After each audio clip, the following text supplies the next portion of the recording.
ఈరోజు అరుదైన అతిథితో నేను మాట్లాడుతున్నా. నారా చంద్రబాబు నాయుడు అనే నేను. ఆంధ్రప్రదేశ్కి మీరు ఐసీయూ నుంచి బయటికి తీసుకొచ్చేటప్పుడు ఒక ప్రిస్క్రిప్షన్ ఇచ్చారు, సూపర్ 6 అని. ఆ ప్రిస్క్రిప్షన్ మెడిసిన్స్ ఆయనే ఇవ్వట్లేదు అనేది వైసీపీ చేస్తున్న ఆరోపణ. 98 సెంట్రలీ స్పాన్సర్డ్ స్కీమ్స్ ఉంటే అన్నీ కూడా డీఫంక్ట్ అయిపోయినాయి, డబ్బులు డైవర్ట్ చేసేసారు. జైల్లోకి అడుగు పెట్టేటప్పుడు మొదటి థాట్ ఏమొచ్చింది మీ ఆలోచన? ఆ జైలు గోడల్లోకి వెళ్ళేటప్పుడు, గేటు దాటుతున్నప్పుడు ఏదైతే జరగకూడదు అనుకుంటామో అది జరిగినప్పుడు ఏమనిపిస్తుందో అది అనిపించింది. కానీ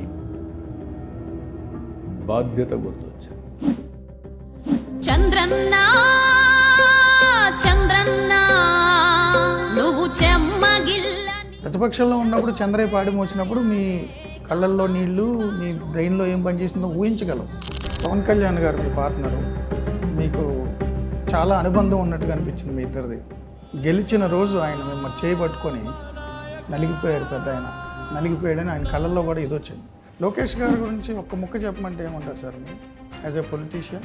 is emerging to make Andhra Pradesh proud as future leader. Telugu వారికి ఒక గర్వకారణంగా నిలబడతాడని నా ఆశ, నా ఆశయం.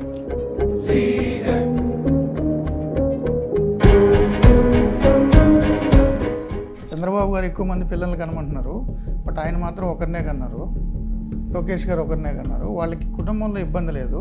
వాళ్ళ మిత్రులైన రాజశేఖర రెడ్డి గారు, కేసీఆర్ గారికి ఇప్పుడు ఇబ్బంది వస్తుంది, మగపిల్లలు ఆడపిల్లల మధ్య గొడవలు అని. తెలంగాణ మీద ఫోకస్ అయితే ఉందా? డెఫినెట్గా ఉంటుంది. ఎందుకంటే తెలుగుదేశం పార్టీ పెట్టింది అక్కడ. ఎమ్మెల్యే క్వార్టర్స్లో పుట్టిన పార్టీ తెలుగుదేశం పార్టీ. జగన్ గారి నుంచి అడిగితే ఎవరైనా ఉండొచ్చు, కానీ అలాంటి వ్యక్తులు రాజకీయానికి అర్హులు కాదు. రాజకీయానికే అర్హులు కాదు. బాబాయిని చంపి ఒక ముఖ్యమంత్రి పైన నెపమేయగలిగారంటే సామాన్య ప్రజానికాని యొక్క పరిస్థితి. అసలు బిగ్ షాట్స్ ఏమున్నాయో వాళ్ళని కూడా చంద్రబాబు గారు కక్ష సాధించును అని చెప్పడం ద్వారా వాళ్ళకి నమ్మకం ఇస్తున్నారా అని. అసలు వాళ్ళు లోపలికి వెళ్తారా? తప్పు చేసిన వాడు ఎక్కడ దాంకున్నా వాడిని వదిలిపెట్టాను. Be clear. తాట తీస్తానని చెప్తాను. CBN is that is a brand. ఈరోజు అరుదైన అతిథితో నేను మాట్లాడుతున్నా. అతడు అనేక యుద్ధముల ఆరితేరిన యోధుడు. అధికారంలో అత్యున్నత శిఖరాలను అధిరోహిస్తున్న అధపాతాళానికి కూలిపోయిన వ్యవస్థల్ని మళ్ళీ పునర్నిర్మించడం కోసం అలవిగాని బాధని అదిమి పట్టుకొని పంటి బిగువున భరిస్తున్న తొనకని బెనకని రాజనీతిజ్ఞుడు. 5 సంవత్సరాల అణచివేతతో ఉక్కిరి బిక్కిరైపోయి ఊపిరి సలపని స్థితిలో రాష్ట్రం గుడ్లు తేలేసిన పరిస్థితిలో సంజీవిని లాంటి, లైఫ్ డ్రగ్ లాంటి, దివ్య ఔషధం లాంటి నారా చంద్రబాబు నాయుడు అనే నేను అనే 3 పదాలు విని ఆ రాష్ట్రం తెప్పరిల్లి తేరుకుని నేటికి సరిగ్గా ఏడాదైంది. ఆ రాష్ట్రానికి శస్త్రచికిత్స చేస్తున్న చీఫ్ సర్జన్ లాంటి సీఎం నారా చంద్రబాబు నాయుడు గారు మన అతిథి. నమస్కారం సార్. నమస్కారం అండి మూర్తి గారు. సార్, ఈ రోజుకి ఏడాదైంది సరిగ్గా. నారా చంద్రబాబు నాయుడు అనే నేను అనే పదాలు విని రాష్ట్రం ఊపిరి తీసుకుంది. ఈ ఏడాదిలో రాష్ట్ర ఆరోగ్య పరిస్థితి, ఎందుకంటే ఎమోషనల్గా కూడా చాలా లోలో ఉంది ఆ టైంలో. ఈ ఏడాదిలో ఐసీయూలోంచి బయటకు వచ్చిందా? ఏంటి పరిస్థితి? మీరే ఇప్పుడు చెప్పారు. నారా చంద్రబాబు నాయుడు అని నేను 4వసారి ప్రమాణ స్వీకారం చేశాను. అయితే 3 సార్లు కూడా కొన్నిసార్లు విపత్కరమైన పరిస్థితులు. 95లో ఒక భయంకరమైన పరిస్థితి. 99 నేనే ముఖ్యమంత్రి కాబట్టి కంటిన్యూషన్. 2014లో మళ్ళీ విభజన రాష్ట్రానికి తొలి ముఖ్యమంత్రి. ఆ రోజు విభజన నుంచి వచ్చినటువంటి సమస్యలు, ఒక పక్క స్ట్రక్చరల్ చేంజెస్, ఆర్థిక ఇబ్బందులు, స్ట్రక్చరల్ ఛాలెంజెస్ని, ఆర్థిక ఇబ్బందుల్ని అధిగమించుకుంటూ 5 సంవత్సరాలు మళ్ళీ సుస్థిరత కోసం ప్రయత్నం చేశాం. కోలుకునే సమయంలో 1924 ఏదైతే విభజన కంటే కూడా చాలా ప్రమాదకరమైన సమస్యలు, ఒక జటిలమైన సమస్యలు, ఒక వ్యక్తి ప్రభుత్వంలో 5 సంవత్సరాల్లో ఇన్ని సమస్యలు క్రియేట్ చేస్తారని ఎక్కడ ఊహకందనటువంటి సత్యం. నాలాంటి వాడు కూడా ఎప్పుడూ ఒకటే ఆలోచించేవాడిని, నీతి నిజాయితీగా ఉండాలి, రాష్ట్రం కోసం పనిచేయాలి. నేను ఎప్పుడు కూడా ముందు చూపుతో టెక్నాలజీ అనుసంధానం చేసుకుంటూ తెలుగు జాతి ప్రపంచంలో నెంబర్ 1గా ఉండాలి అనేది నా సంకల్పం. ఆ సంకల్పానికి అనుగుణంగా పనిచేసిన నాకు కూడా విధ్వంసం, వ్యవస్థల నిర్వీర్యం, ఇంకొక పక్క ఆర్థికంగా పతనం, 1-2 కాదు, ఏ రంగంలో చూసినా డిమారలైజేషన్. ఈ రాష్ట్రంలో రాజకీయాలు ఎప్పుడు కూడా ఒక ఉందాతనంతో ప్రజా సమస్యలపైన రాజీలేని పోరాటాలు చేస్తాం. పోరాటాలు నాకు కొత్త కాదు, వ్యక్తులు కూడా నాకు కొత్త కాదు, ఇంకా హేమీలతో పోరాడాం. కానీ ఈ 5 సంవత్సరాల తర్వాత, ఈ 5 సంవత్సరాలు తర్వాత చూస్తే ఇలాంటి రాజకీయ నాయకులతో నేను పోరాడుతున్నానా, దేనికోసం పోరాడుతున్నాను అని ఆలోచిస్తే ఓసారి నాకే అనిపిస్తుంది. ఎవరైనా ఒక్క నిమిషం కానీ ప్రశాంతంగా కూర్చొని ఆలోచిస్తే, ఒకప్పుడు సమఉజ్జీలతో పోరాడిన నేను హోరాహోరీగా పోరాడి అధికారంలో ఉన్న ప్రతిపక్షంలో ఉన్న ప్రజల కోసం రాజీలేని పోరాటం చేశాను. నాది సుదీర్ఘమైనటువంటి రాజకీయ పోరాటం. ఎప్పుడు కూడా ఏ పోరాటం చేసినా ప్రజల దృష్టిలో పెట్టుకునే పోరాటం చేశాను. ప్రజల మనోభావాలకు అనుగుణంగా ప్రవర్తించాను. అందుకే ఇన్ని సంవత్సరాలు మనుగడ సాధించగలిగాం. అయితే ఈ 5 సంవత్సరాల్లో మీరు అన్నట్టు టోటల్గా వెంటిలేటర్ పైన ఆర్థిక వ్యవస్థ ఉంది.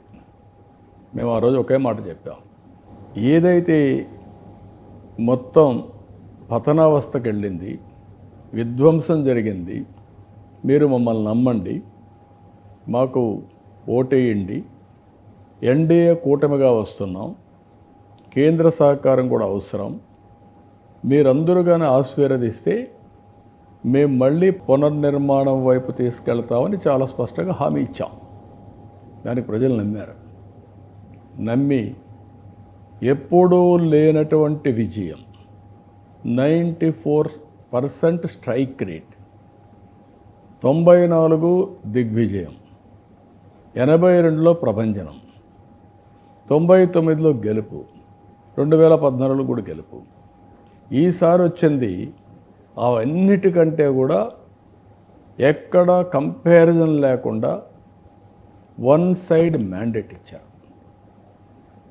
అంటే ప్రజలు వాళ్ళ యొక్క నిజాయితీని, వాళ్ళ యొక్క పరిపక్వతను నిరూపించారు.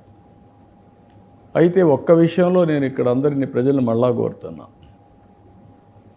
ఏ సమస్య అయినా పరిష్కారం చేయాలంటే కొంచెం టైం పడుతుంది. ఎవరు కూడా ప్రపంచంలో ఓవర్ నైట్ వచ్చేసి మేము అది చేసేస్తాం ఇది చేసేస్తాం అయిపోయిందని చెప్తే అది బూటకం, నాటకమే. కానీ దేనికైనా కొంత టైం పడుతుంది. నాలాంటి అనుభవం ఉండే వ్యక్తికి కూడా అంతుబట్టనటువంటి ఘాటైన, ఒక మాటలో చెప్పాలంటే నిర్వీర్యం అయిపోయిన వ్యవస్థ, అన్ని వ్యవస్థలు ఎంత లోతుకు పోతే అంత అగాధంలోకి వెళ్ళిపోతున్నాం. అక్కడికి ఆగడం లేదు, ఏంట్రా ఏమవుతుంది అనేసి. అదే సమయంలో రాజకీయాల్లో రాజకీయ నాయకులు కానీ, రాజకీయ పార్టీలు కానీ ప్రజలను చూస్తే భయపడేవాళ్ళు. ప్రజల మనోభావాలకు వ్యతిరేకంగా ఏ నాయకుడు కూడా సాహసం చేయలేదు ఇంతవరకు. నాయకులే కాదు, సిటిజన్స్ కూడా. ఒక కార్పొరేట్ సెక్టర్ కానీ అలాంటి హేమీలు చరిత్ర సృష్టించిన వాళ్ళు కూడా తప్పులు చేసి కాలగర్భంలో కలిసిపోయి మళ్ళీ కోలుకోలేని పరిస్థితి. అలాంటి సందర్భంలో ఇక్కడ చూస్తే ఇప్పుడు కూడా వికృతమైన చేష్టలు. అంటే ఒక టిపికల్, నేను ఎప్పుడూ చూడండి ఏంటంటే, నేను తీవ్రవాదులతో పోరాడాను, ఫ్యాక్షన్ లీడర్స్తో పోరాడాను, కమ్యూనల్ వైలెన్స్ క్రియేట్ చేసే వ్యక్తులతో పోరాడాను, రౌడీలతో పోరాడాను. వ్యక్తిగత పోరాటం కాదు, సమాజ హితం కోసం, ప్రజల సేఫ్టీ కోసం నేను పోరాడాను. నేను ఆ రోజు చెప్పితే వినకపోతే గట్టిగా నేను యాక్షన్ చేశాను. యాక్షన్ చేసిన తర్వాత రిజల్ట్స్ ఆటోమేటిక్గా వచ్చాయి. ఇప్పుడు నాది విచిత్రమైన పోరాటం, ఊహకందని పోరాటం, కొంతమందికి అర్థం కాని పోరాటం కూడా. ఎప్పుడు కూడా నేరస్తులు సమాజంలో నేరాలు చేస్తూ పట్టుబడతారు. నేరస్తులే రాజకీయంకి వచ్చి at the helm of affairs ఉంటాయి. ఒకప్పుడు ఎవడో ఒక ఎమ్మెల్యేను, ఎవరో ఒక వ్యక్తి ఒక నేరస్తుడిని, ఒక ఫ్యాక్షన్ లీడర్ని ప్రోత్సహించేవాడు. అదే సమస్యగా ఉంటే ఎక్స్పోజ్ చేస్తే భయపడిపోతే గట్టిగా యాక్షన్ చేస్తే కంట్రోల్ అయిపోయింది. ఇప్పుడు అది కాదు, మొత్తం నేరస్తులందరూ చేరిపోతున్నారు రాజకీయాల్లో. ఈ మధ్య కాలంలో నిర్వీర్యమైనటువంటి వ్యవస్థ, గంజాయికి, డ్రగ్కి, పోలీసులను చూస్తే భయం లేకుండా పోవడం, ఇలాంటివి కూడా వచ్చాయి. అంటే ఈరోజు మీరు ఏ విధంగా ఉందంటే వ్యవస్థ మీరు చూస్తే, బద్వేల్లో 3 సంవత్సరాల అమ్మాయిని మానభంగం చేశాడు, పోలీసులు సెర్చ్ మొదలుపెట్టారు. మైలవరం ట్యాంక్లో దూకి చనిపోయాడు. కుటుంబ సభ్యులు కూడా క్లెయిమ్ చేయలేని పరిస్థితికి వచ్చారు, మేము చేయమని చెప్పి అన్నారు. ఇలాంటి సంఘటనలు చూసిన తర్వాత వీళ్ళు భూమికే భారమైన వ్యక్తులు, అలాంటి భూమికే భారమైన వ్యక్తుల్ని ప్రోత్సహించే విధంగా విధానాలు ఉంటే యూ కెన్ ఇమాజిన్. దానికి తోడుగా ఒక టీవీ, దానికి తోడుగా ఒక పేపరు, దానికి తోడుగా ఒక బృందం. ఇది నేను యజ్ఞం మాదిరిగా రాష్ట్రం కోసం ప్రయత్నం చేస్తున్నాను. నా అనుభవంతో ఏంటంటే, నాకెప్పుడూ ఒక కోరిక ఈ రాష్ట్రం మీద, తెలుగు జాతి మీద ఒక అభిమానం, ఒక విశ్వాసం. అందుకే 95లో ఎవరికి అర్థం కానప్పుడు నేను హైటెక్ సిటీ కట్టి ఐటీ నినాదాన్ని తీసుకొని తెలుగు జాతి సత్తా ఏంటో ప్రపంచానికి చాటి చెప్పాం. విభజన జరిగింది, హైదరాబాద్ తెలంగాణ రాష్ట్రానికి వెళ్ళింది. నేను బాధపడ్డాను. నేను ఒక ప్రయోగం చేశాను అక్కడ తెలుగు జాతి కోసం. ఆ ప్రయోజనాలు అక్కడుండే ప్రజలకు అందుతున్నాయి, ఆనందపడుతున్నా. ఎవరు డిస్ట్రాయ్ చేయాల. ఈరోజు తెలంగాణ రాష్ట్రానికి 75% ఆదాయం హైదరాబాద్ నుంచి వస్తూ ఉంది. తెలంగాణ రాష్ట్రం దేశంలో తలసరి ఆదాయంలో నెంబర్ 1గా ఉంది. దానికంటే గర్వకారణం ఏం కావాలి ఒక నాయకుడికి? నా ప్రజలకు ఇది అందింది, నాకు ఓటేసారా లేదా అనే విషయం కాదు ఇక్కడ. నేను చేసిన ఫలితాలు అనుభవిస్తున్నా, పనికి ఫలితాలు అనుభవిస్తున్నారా లేదా, నా శ్రమ నిలబెట్టింది. ఇక్కడికి వచ్చాం. నేను ఎప్పుడు కూడా హైదరాబాద్ అయిన తర్వాత, అక్కడ వెళ్ళిన తర్వాత ఇక్కడుండే 58% జనాభాకు అన్యాయం జరిగింది. నన్ను ఆదరించారు, అక్కడ ముందుకు పోతూ ఉంది.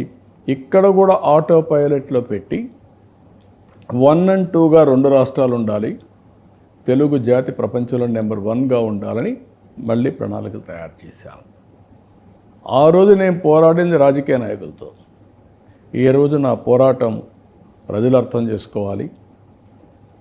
ఎవరైతే నేర చరిత్ర కలిగిన వ్యక్తులు రాజకీయ ముసుగులో ఉండి అరాచకాలు ఎన్ని చేయాలనో అన్ని చేసే పరిస్థితికి వచ్చారు.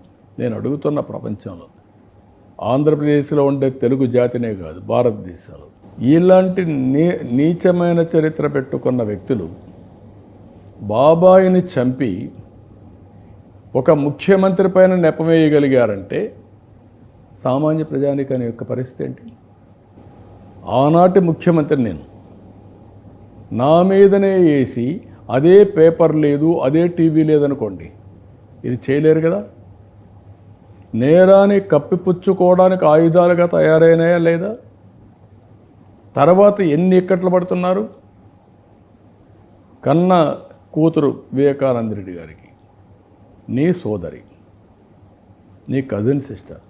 సమాధానం చెప్పే ధైర్యం మీకుందా? ప్రజలు ఆలోచించాలా లేదా? నిన్న అమరావతి ఏం మాట్లాడారు?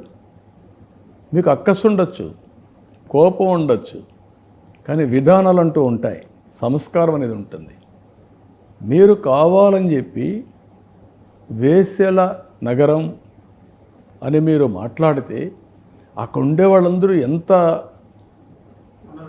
మనోవేదన, లేకపోతే ఎలాంటి స్టిగ్మా, అంటే ఇలాంటి వ్యక్తులు రాజకీయాలకు అర్హులా నేను అడుగుతున్నా.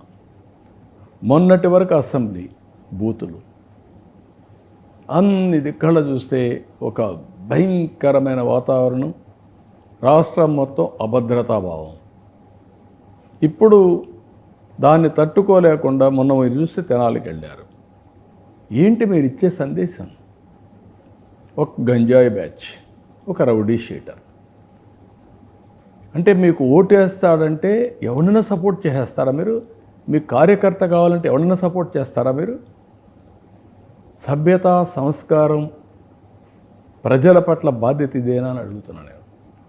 అక్కడే బాధ. ఎలాంటి వాళ్ళని మీతో నేను పోరాడుతున్నానో ఇది ఒక ఉదాహరణ. ఇలాంటి 1-2 సంఘటనలు కాదు, నేను ఎప్పుడూ ఊహకందనటువంటి జైల్లో ఉండవలసిన రౌడీ షీటర్లు రాజకీయ పార్టీలకు వచ్చేసారు. సమాజంలో బయట తిరిగేదానికి అర్హత లేని వాళ్ళు కూడా ఈరోజు మేము ఒక నాయకుడు అని చెప్పే పరిస్థితికి వచ్చారు. విలువలు పడిపోయినాయి, చాలా సమస్యలు ఉన్నాయి. బట్ నా కమిట్మెంట్ మాత్రం ఎక్కడ తగ్గదు, తగ్గనీయను. ఒక పక్క యజ్ఞం మారిగా అభివృద్ధి చేస్తూనే ఇంకొక పక్క ఇలాంటివి కట్టడి చేయడం కోసం ఏమేం చేయాలో అవన్నీ చేస్తాను. మీరు ఒకప్పుడు నగరాల నిర్మాతగా పేరు పొందారు, ఇప్పుడు పునర్నిర్మాణకర్తగా మారారు, ఒక కూలీలాగా. ఒకప్పుడు సైబరాబాద్ నిర్మించారు, మళ్ళీ అమరావతి నిర్మిస్తారని చెప్పి మిమ్మల్ని ఎంచుకున్నారు. ఇప్పుడు విధ్వంసం చేసేస్తే కూలిపోయిన అమరావతిని మళ్ళీ శిథిరాల నుంచి పునర్నిర్మించడం ఒక మేస్త్రిలాగా మారారు. ఇది చాలా పెద్ద కష్టమైపోవట్లా? దానికి కారణం ఏంటంటే జనరల్గా అబ్జర్వ్ చేశారు, 10 ఎన్నికల్లో తెలుగుదేశం 4 సార్లు ఓడిపోయింది, 6 సార్లు గెలిచింది. మీ నాయకత్వంలో 3 సార్లు ఓడిపోయింది, 3 సార్లు గెలిచింది. ప్రతిపక్షంలో మీరు పులిలాగా గట్టిగా పనిచేసే నాయకుడు ఎవరు లేరు. బట్ అధికారంలోకి రాగానే మళ్ళీ అధికారము, ప్రజలు, అభివృద్ధి, కాంక్ష, విజను, స్టేటు, నా తర్వాత తరాలు అని వేస్తూ రాజకీయం చేయకపోతే మీ పార్టీ ఓకే. ఎందుకంటే చంద్రబాబు నాయుడు అని పేరు చెప్పి మెడ నరికించుకుని చంద్రయ్య లాంటి కార్యకర్తలు మీకు ఉన్నారు. బట్ రాష్ట్రం మళ్ళీ వెనక్కి వెళ్ళిపోవట్లా? దీని గురించి ఏం చేయాలి? అంటే నేను ఒకటే, ఇక్కడ ఒక్కొక్కసారి నేను కూడా అధికారం వచ్చినప్పుడు ఒక తపన, ఒక ఆవేదన, అనునిత్యం పనిచేసేయాలి, పని చేయకపోతే నష్టపోతారు, లేకపోతే అందరికంటే వెనకబడతాం, నెంబర్ 1గా ఉండాలి అనేది మనసులో ఉన్నప్పుడు అది ఒక అబ్సెషన్గా తయారైపోతుంది. దాంతో 2 సార్లు కూడా దెబ్బతిన్నాను. ప్రజల్లో కూడా ఏంటంటే అన్ని పనులు అయిన తర్వాత ఏం జరిగింది గతంలో, ఏ విధంగా ముందుకు పోతే మన భవిష్యత్తు బాగుంటుంది అనేది ఆలోచించకుండా ఎమోషన్లో కూడా ఒకసారి డిస్టర్బ్ అవుతూ ఉంటారు. వారసత్వంగా వచ్చినటువంటి కొంతమంది ఒక పార్టీకి ఓటేశారు, ఇప్పుడు కూడా ఆ పార్టీకి ఓటేస్తాం, ఆ పార్టీ లేకపోతే ఇంకో పార్టీకి వేస్తాం అంటే వాళ్ళల్లో ఏది వాస్తవం, ఎవరి వల్ల జీవితాల్లో వెలుగు వస్తూ ఉంది అనే విషయాలు మర్చిపోతున్నారు. అది మేము రిమైండ్ చేసే సఫిషియంట్ టైం కూడా, ఒక వ్యక్తికి ఒకసారి చెప్తే నమ్ముతారు, ఒక వ్యక్తి 2 సార్లు 3 సార్లు చెప్పాలి, పదే కూడా చెప్పాలి. చెప్పి మెప్పించడం రాజకీయం. అక్కడ కూడా ఒకసారి మేము ఈ పనుల వల్ల దెబ్బతిన్నాం. ఇప్పుడు ఆ ప్రయత్నమే చేస్తున్నాం. రాజకీయం కోసమే కాకుండా, అభివృద్ధి కోసమే కాకుండా ఎక్కడికక్కడ ఎలాంటి కమ్యూనికేషన్ వెళ్తూ ఉంది, ప్రజలు ఏమనుకుంటున్నారు, దానికి కారణం ఏంటి, లోటుపాట్లుంటే సరిచేసుకోవడం, లోటుపాట్లు లేకుండా ఎవరైనా సిస్టంలో కూడా అతిగా ప్రవర్తిస్తే కంట్రోల్ చేయడం, మూడోది వాళ్ళు కూడా అపార్థం చేసుకునే పరిస్థితిలో ఉంటే అర్థం చేసుకోకపోతే విడమరిచి చెప్పాల్సిన బాధ్యత మా పైన ఉంది. ఆ కార్యక్రమానికి శ్రీకారం చుడుతున్నాం, డెఫినెట్గా చేస్తాం. సో ఒక విషయం ఏంటంటే చంద్రబాబు నాయుడు గారు విజన్ 2020 ఉమ్మడి ఆంధ్రప్రదేశ్కి ఇచ్చారు, హైదరాబాద్ని డెవలప్ చేశారు. చంద్రబాబు నాయుడు గారు ఇప్పుడు విజన్ 2047 ఇస్తున్నారు దేశానికి, రాష్ట్రానికి. ఆయన ఒకసారి అధికారంలో కుర్చీలో కూర్చుంటే రాష్ట్రము, ప్రయోజనాలు, అభివృద్ధి, సంక్షేమము, తరువాతి తరాలు ఇవి తప్ప ఇంకోటి ఆలోచించరు. కాబట్టి పార్టీ దెబ్బతింటుంది. చంద్రబాబు గారు 2047 విజన్ కంటిన్యూ అవ్వాలంటే 2029లో చంద్రబాబు గారు సీఎం అవ్వాలి కదా. సో పార్టీకి 2029 ఏమి ఇస్తున్నారు మీరు? అందుకే నేను చాలా స్పష్టంగా చెప్పాను, నాకు ఒక బాధ్యత ఉంది. ప్రజలు అచంచలమైన విశ్వాసంతో ఓట్లు ఇస్తూ వచ్చారు. ఒక్కొక్కసారి నేను వాళ్ళని మెప్పించకుండా పోవడం ఒక కారణం అయితే, వాళ్ళు కూడా ఒకసారి ఊహలతో, ఆశలతో డిస్టర్బ్ అయిన సందర్భాలు కూడా వస్తున్నాయి. ఆ సమయంలో ఒక నాయకుడిగా వాళ్ళకి గైడ్ చేయాలి నేను. రెండోది, అనునిత్యం 4 decadesగా నన్ను అంటుపెట్టుకున్నటువంటి తెలుగుదేశం పార్టీ కుటుంబం సర్వత్యాగాలు చేశారు. మీరు అన్నట్టు నెత్తి మీద కత్తి పెట్టి వేరే స్లోగన్ ఇమ్మంటే ఇవ్వకుండా జై చంద్రబాబుని ప్రాణం వదిలిపెట్టారు, జై తెలుగుదేశం అని. అది వాళ్ళ కమిట్మెంట్. అలాంటి కుటుంబ సభ్యులను కూడా చూసుకునే బాధ్యత నా మీద ఉంది. ఈరోజు నేను సిద్ధాంతాలు ఉన్నాయి, సిద్ధాంతాలని ప్రజల దగ్గరికి తీసుకుపోయి మెప్పించి అన్ని ఎన్నికల్లో తెలుగుదేశం పార్టీని గెలిపించినటువంటి వ్యక్తులు కార్యకర్తలు. దాన్ని కూడా ఒక బాధ్యత ఉంది. అయితే ఈ రోజుకి కూడా మీరు చూస్తే ఏ రాజకీయ పార్టీ కూడా కార్యకర్తలకు ఇంత గుర్తింపు ఇవ్వదు. వాడుకుంటారు, ఎలక్షన్లో కొంతవరకు పనిచేస్తారు తప్ప తెలుగుదేశం పార్టీ కార్యకర్తల కుటుంబాలు దెబ్బతింటే వాళ్ళకు స్కూల్ పెట్టిన సందర్భం కానీ, ఆఫీస్కి వస్తే వాళ్ళ బంధువుల ఇంటికి వచ్చినట్టు ఆఫీసులో సొంత ఇంట్లో ఏ విధంగా ఉంటుందో అలాంటి వస్తువులు కానీ, ఇప్పుడు ఇన్సూరెన్స్ 5 లక్షల రూపాయలు ఎక్కడైనా యాక్సిడెంట్ జరిగిపోతే ఇవ్వడం కానీ, విద్యా ఆరోగ్య విషయాల్లో వాళ్ళని ఆదుకోవడం కానీ, వెల్ఫేర్లో ఎవరు దీనికి సరితూగరు. కానీ ఇంకా చేయవలసిన బాధ్యత నా మీద ఉంది. అలాంటి బాధ్యత ఒక కార్యక్రమం మీరు కార్యకర్తలకు, పార్టీకి బాగా వెల్ఫేర్ చేస్తారు, అందులో డౌట్ లేదు. అది కూడా మళ్ళీ కాదు. పవర్లోకి రావడానికి పార్టీని ఏం చేయాలి? నేనేమంటే ఒకటి వాళ్ళ వెల్ఫేరు, వాళ్ళ డెవలప్మెంట్, అనునిత్యం వాళ్ళని కూడా తయారు చేయడం, యాక్టివ్గా పెట్టడం, తయారు చేయడం, స్కిల్ డెవలప్మెంట్ చేయడం, ఎలాంటి సమాధానాలు చెప్పాలి, మనం చేసే కార్యక్రమాలతో అనుసంధానం చేయడం, అనుసంధానం చేస్తూనే ఏ ఒక్కరు కూడా చిన్న పొరపాటు చేయకుండా ప్రజలతో మమేకం కావడం, ఇలాంటి కార్యక్రమాలు అన్నీ వర్కౌట్ చేస్తున్నాం. ఎప్పటికప్పుడు ఇప్పుడు ఎప్పుడూ లేని విధానానికి శ్రీకారం చుట్టాను. ప్రజాభిప్రాయ సేకరణ. కొంతమంది ప్రజాభిప్రాయ సేకరణ ఇష్ట ప్రకారం చేసి సర్క్యులేషన్ కోసం పెడతా ఉంటారు. నేను దగ్గర 10-11 ఎలక్షన్లు చూశాను. 83 నుంచి ప్రజాభిప్రాయం తీసుకున్న ఏకైక పార్టీ తెలుగుదేశం పార్టీ. ఇప్పుడు టెక్నాలజీ మారింది, అనేక రకాలుగా ఫీడ్బ్యాక్ వస్తున్నాయి, డిజిటల్లో వస్తున్నాయి, అన్నీ కూడా వస్తున్నాయి. ఇవన్నీ కూడా అనలైజ్ చేసుకొని ఏది రైట్ అనేది ఒకదాని మీద ఆధారపడకుండా వేరియస్ సర్వీస్ని కన్సాలిడేట్ చేసి పార్టీ కానీ ప్రభుత్వం కానీ అసెస్ చేసి నిర్ణయాలు చేస్తున్నాం. కరెక్ట్ మెజర్స్ తీసుకుంటాం, కరెక్ట్ డైరెక్షన్లో పెడతాం. అంటే మీరు అబ్జర్వేషన్ చేస్తే సార్, తెలుగుదేశం పార్టీ చేసినంత అభివృద్ధి, వెల్ఫేరు దేశంలో ఏ ప్రాంతీయ పార్టీ చేయలే. మొట్టమొదటి ₹2 కిలో బియ్యం పథకం తెచ్చిన, అన్న వస్త్రాలు తెచ్చిన, ఏది తెచ్చినా ఎనీ వెల్ఫేర్. అదేవిధంగా డెవలప్మెంట్, ఇంత డెవలప్మెంట్ చేసి ఇంత వెల్ఫేర్ చేసాము కాబట్టి ప్రజలు ఆటోమేటిక్గా మనకు ఓటేస్తారు అని అప్రోచ్ ఒకటి. లేదు, నెగిటివ్ ప్రోపగాండాని కంట్రోల్ చేయలేకపోవడం. సపోజ్ ఎన్టీఆర్ గారి టైంలో గండిపేట ఆశ్రమంలో ఆయన శవాలతో పూజలు చేస్తారని ఒక పిచ్చి ఆరోపణలు చేశారు. కొన్ని పత్రికల్లో ఎన్కౌంటర్లు ఇవన్నీ జర్నలిస్టులు వెళ్ళి తనిఖీలు చేయడాలు. ఇప్పుడు చంద్రబాబు నాయుడు గారు నారాసుర రక్త చరిత్ర వరకు, లోకేష్ గారు దుర్గగుడిలో ఏదో పూజలు చేశారు, క్షుద్ర పూజలు అనే ఆరోపణ. లేని పింక్ డైమండ్ చంద్రబాబు నాయుడు గారు ఎత్తుకుపోయి జెనీవా వేలంలో వేసారని, ఆయన బెడ్రూమ్లో దాచారని.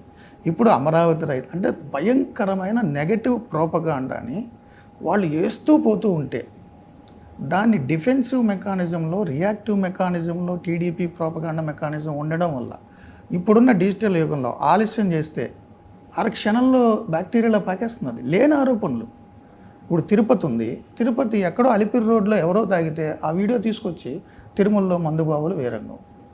దీన్ని ఎట్లా కంట్రోల్ చేయాలి? టీడీపీ తన చేసిన పాజిటివ్ వల్ల కంటే లేని ఆరోపణలు నెత్తి మీద నింద మోస్తూ మీ మీద చేసినవి కూడా అదే, నారాసుర రక్త చరిత్రలో అయినా ఏదైనా. ఇప్పుడు మీరు, మీ తండ్రి గారు, మీ తాతలు, మీ వియ్యంకులు అందరూ దేవాంశ్ వరకు స్వామివారి భక్తులు. ఎవ్రీ ఇయర్ దేవాంశ్ పుట్టినరోజుకి మీరు విరాళాలు ఇస్తారు. అలాంటి మిమ్మల్ని యాంటీ హిందూగా ముద్రేసి అంత నెగిటివ్ ప్రోపగండ చేస్తున్నారు.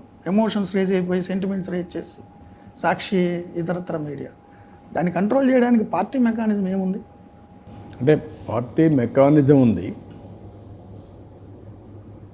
ఈ సమస్య ఒక ఆంధ్రప్రదేశ్ రాష్ట్రంలోనే కాకుండా వేరే రాష్ట్రాల్లో కూడా ఉన్నాయి. అక్కడ నియంత్రణ చేసే విధంగా కొన్ని కార్యక్రమాలు కూడా చేపట్టారు. మన రాష్ట్రానికి వచ్చే కొద్దికి ముందు ఇంత విచ్చలవిడితనం లేదు. అప్పుడు పేపర్ల ద్వారా, వాళ్ళకుండే మాధ్యమాల ద్వారా ప్రచారం చేశారు. ఇప్పుడు టీవీలు, పేపర్లు, సోషల్ మీడియా వీళ్ళే ఓన్ చేసి ఇలాంటివి కంటిన్యూగా చేసే పరిస్థితి వచ్చారు. ఇది ఒక ఆస్పెక్ట్ అయితే, రెండోది కూడా మనం గుర్తుపెట్టుకోవాల్సింది ప్రజల్లో దేనికైనా ప్రజా చైతన్యమే విరుగుడు. నేను అందుకే నిన్న మొన్న కూడా చెప్పాను, వైకుంఠపాడి మారికి పైకెక్కడం మళ్ళా కిందికి పడడం, మళ్ళా పైకెక్కడం మళ్ళా కిందికి పడడం, దీంతోనే మన పని అయిపోతూ ఉంది. అట్లా కాకుండా ప్రతి ఒక్కరు కూడా పాజిటివ్గా ఆలోచించుకొని ఎవరి వల్ల ఏం జరిగింది, ఏం జరుగుతుంది అనేది వాళ్ళకు కూడా చెప్పడం మా బాధ్యత. వాళ్ళల్లో కూడా అవేర్నెస్ ఉండాల్సిన అవసరం ఉంది. మన రాష్ట్రంలో ఎక్కడే కాదు, ఎక్కడా ఉన్నాయి కులాలు, మతాలు, ప్రాంతాల పట్ల ఎక్కడికక్కడ విడిపోవడం. దీనివల్ల కూడా కొన్ని ఇబ్బందులు వస్తున్నాయి. ఏదేమైనా ఒకటే సమస్య, నాయకుడు అనేవాడు సమర్థవంతంగా నడిపించడం, కంట్రోల్ చేయడం. ఆ కంట్రోల్ చేసే సమయంలో ప్రజలకి అనునిత్యం వాస్తవాలు చెప్పడం, వాళ్ళని కూడా ప్రిపేర్ చేయడం, ఎక్కడ కూడా ఏమరపాటు లేకుండా దీన్ని లాజికల్గా తీసుకుపోతూనే చేయాల్సిన అవసరం ఉంది. అందుకే నేను చెప్పాను, పవిత్రమైన యజ్ఞం చేస్తూ ఉంటాం. రాక్షసులు వస్తారు, లేకుంటే ఇంకొంతమంది వస్తారు. దీన్ని ఏదో ఒక విధంగా ఏ రూపేణ వచ్చైనా, ఏ రూపంలో వచ్చైనా దీన్ని చెడగొట్టాలని ప్రయత్నం చేస్తారు. లాస్ట్ మూమెంట్లో ఫలితాలు అందుకునే సమయంలో కూడా ఈ విష ప్రయోగాలు జరిగితే ఆటోమేటిక్గా మొత్తం ఫినిష్ అయిపోతాం. దాన్నే ఇప్పుడు ప్రయత్నం చేస్తున్నాం.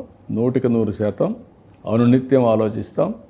భగవంతుడు నాకు ఎన్ని తెలివితేటలు ఇచ్చారో, శక్తి సామర్థ్యాలు ఇచ్చారో అన్నీ ఉపయోగించి అనునిత్యం ప్రజల్ని చైతన్యవంతులు చేసుకుంటూ అభివృద్ధి ఫలాలు అందిస్తాం. ఇప్పుడు ఒక స్టేట్స్మెన్ ఒక ఫక్త్ పొలిటీషియన్తో పోరాడడం అనే దగ్గర ఇష్యూ. పబ్లిక్ సేఫ్టీలో నేను ఎప్పుడూ రాజీ పడను. అందుకే మీరు చూస్తే ఎవ్వరూ చేయనటువంటి సాహసాలు నేను చేశాను. తీవ్రవాదులపై నాకు ఎందుకు పోరాటం చేసి 23 క్లెయిమోర్ మైన్స్ నా మీద ఎందుకు బ్లాస్ట్ చేయించుకోవాలి? ముఠా నాయకులపై నాకేంటి? ఎందుకు మా పార్టీ వాళ్ళని అరెస్ట్ చేయాలి? కమ్యూనల్ వైలెన్స్ నాకు ఎందుకు? కానీ ఇవన్నీ సమాజానికి పెను సవాళ్ళు, ప్రజల సేఫ్టీకి విఘాతం కలిగించే విషయాలు ఇవన్నీ. అందుకే నేను చాలా ఫర్మ్గా ఉన్నాను. దాని ఫలితాలు వచ్చాయి, ప్రజలు దానివల్ల అనుభవించారు. ఇప్పుడు కూడా నేను ఆలోచించేది, ఇది ఒక జటిలమైన సమస్య. నేరస్తులే రాజకీయ ముసుగులో అధికారం, డబ్బులు సంపాదించి వ్యవస్థల్ని మ్యానిపులేట్ చేయడం, నిర్వీర్యం చేయడం, మేనేజ్ చేయడం, అది ప్రమాదకరమైన సమస్య. ఇలాంటి ఒక్క భారతదేశ చరిత్రలో ఒక్క సంఘటన, ఒక్క రాజకీయ పార్టీ మీరు చెప్పండి ఎక్కడన్నా ఉంటే, జాతీయ స్థాయిలో కానీ రాష్ట్ర స్థాయిలో కానీ అలాంటి లేని పరిస్థితి. బట్ దేనికైనా ఒక టైం ఉంది, దేనికైనా ఒక పద్ధతి ఉంటుంది. ఒకసారి ప్రజలకు అవేర్నెస్ వస్తే ఏది జరగదు, అదే తీసుకురావాల్సిన అవసరం. సో ఆంధ్రప్రదేశ్కి మీరు ఐసీయూలో నుంచి బయటికి తీసుకొచ్చేటప్పుడు ఒక ప్రిస్క్రిప్షన్ ఇచ్చారు, సూపర్ 6 అని. ఆ ప్రిస్క్రిప్షన్ మెడిసిన్స్ ఆయనే ఇవ్వట్లేదు, అనేది వైసీపీ చేస్తున్న ఆరోపణ. మేమే చేసే ప్రధాన ఆరోపణ అదే, సూపర్ 6 తల్లికి వందనం అంటూ ఈవేళ ఏడాది అయింది ఇస్తున్నట్టున్నారు. నేను ఏమంటానంటే, మీరే అన్నారు వెంటిలేటర్ పైన ఉన్నాం. ఆ వెంటిలేటర్ పైన ఉండే ఆర్థిక వ్యవస్థని పైకి తేవాలి అంటే ఆ సమయంలో ఎన్డీఏతో అసోసియేట్ అయ్యి అందరం కలిసి పనిచేసి హామీ ఇచ్చాం కాబట్టి వాళ్ళు కూడా బాధ్యతగా తీసుకొని ముందుకు వచ్చారు. వాళ్ళకి 29 రాష్ట్రాలు ఉన్నాయి, ఆంధ్రప్రదేశ్ రాష్ట్రం ఒకటే కాదు. అలాంటప్పుడు ఎంతవరకు ఇవ్వాలనో అంతవరకు చేయూతని ఇవ్వగలుగుతారు. కానీ జరిగిన విధ్వంసం చాలా డీప్కి వెళ్ళిపోయింది.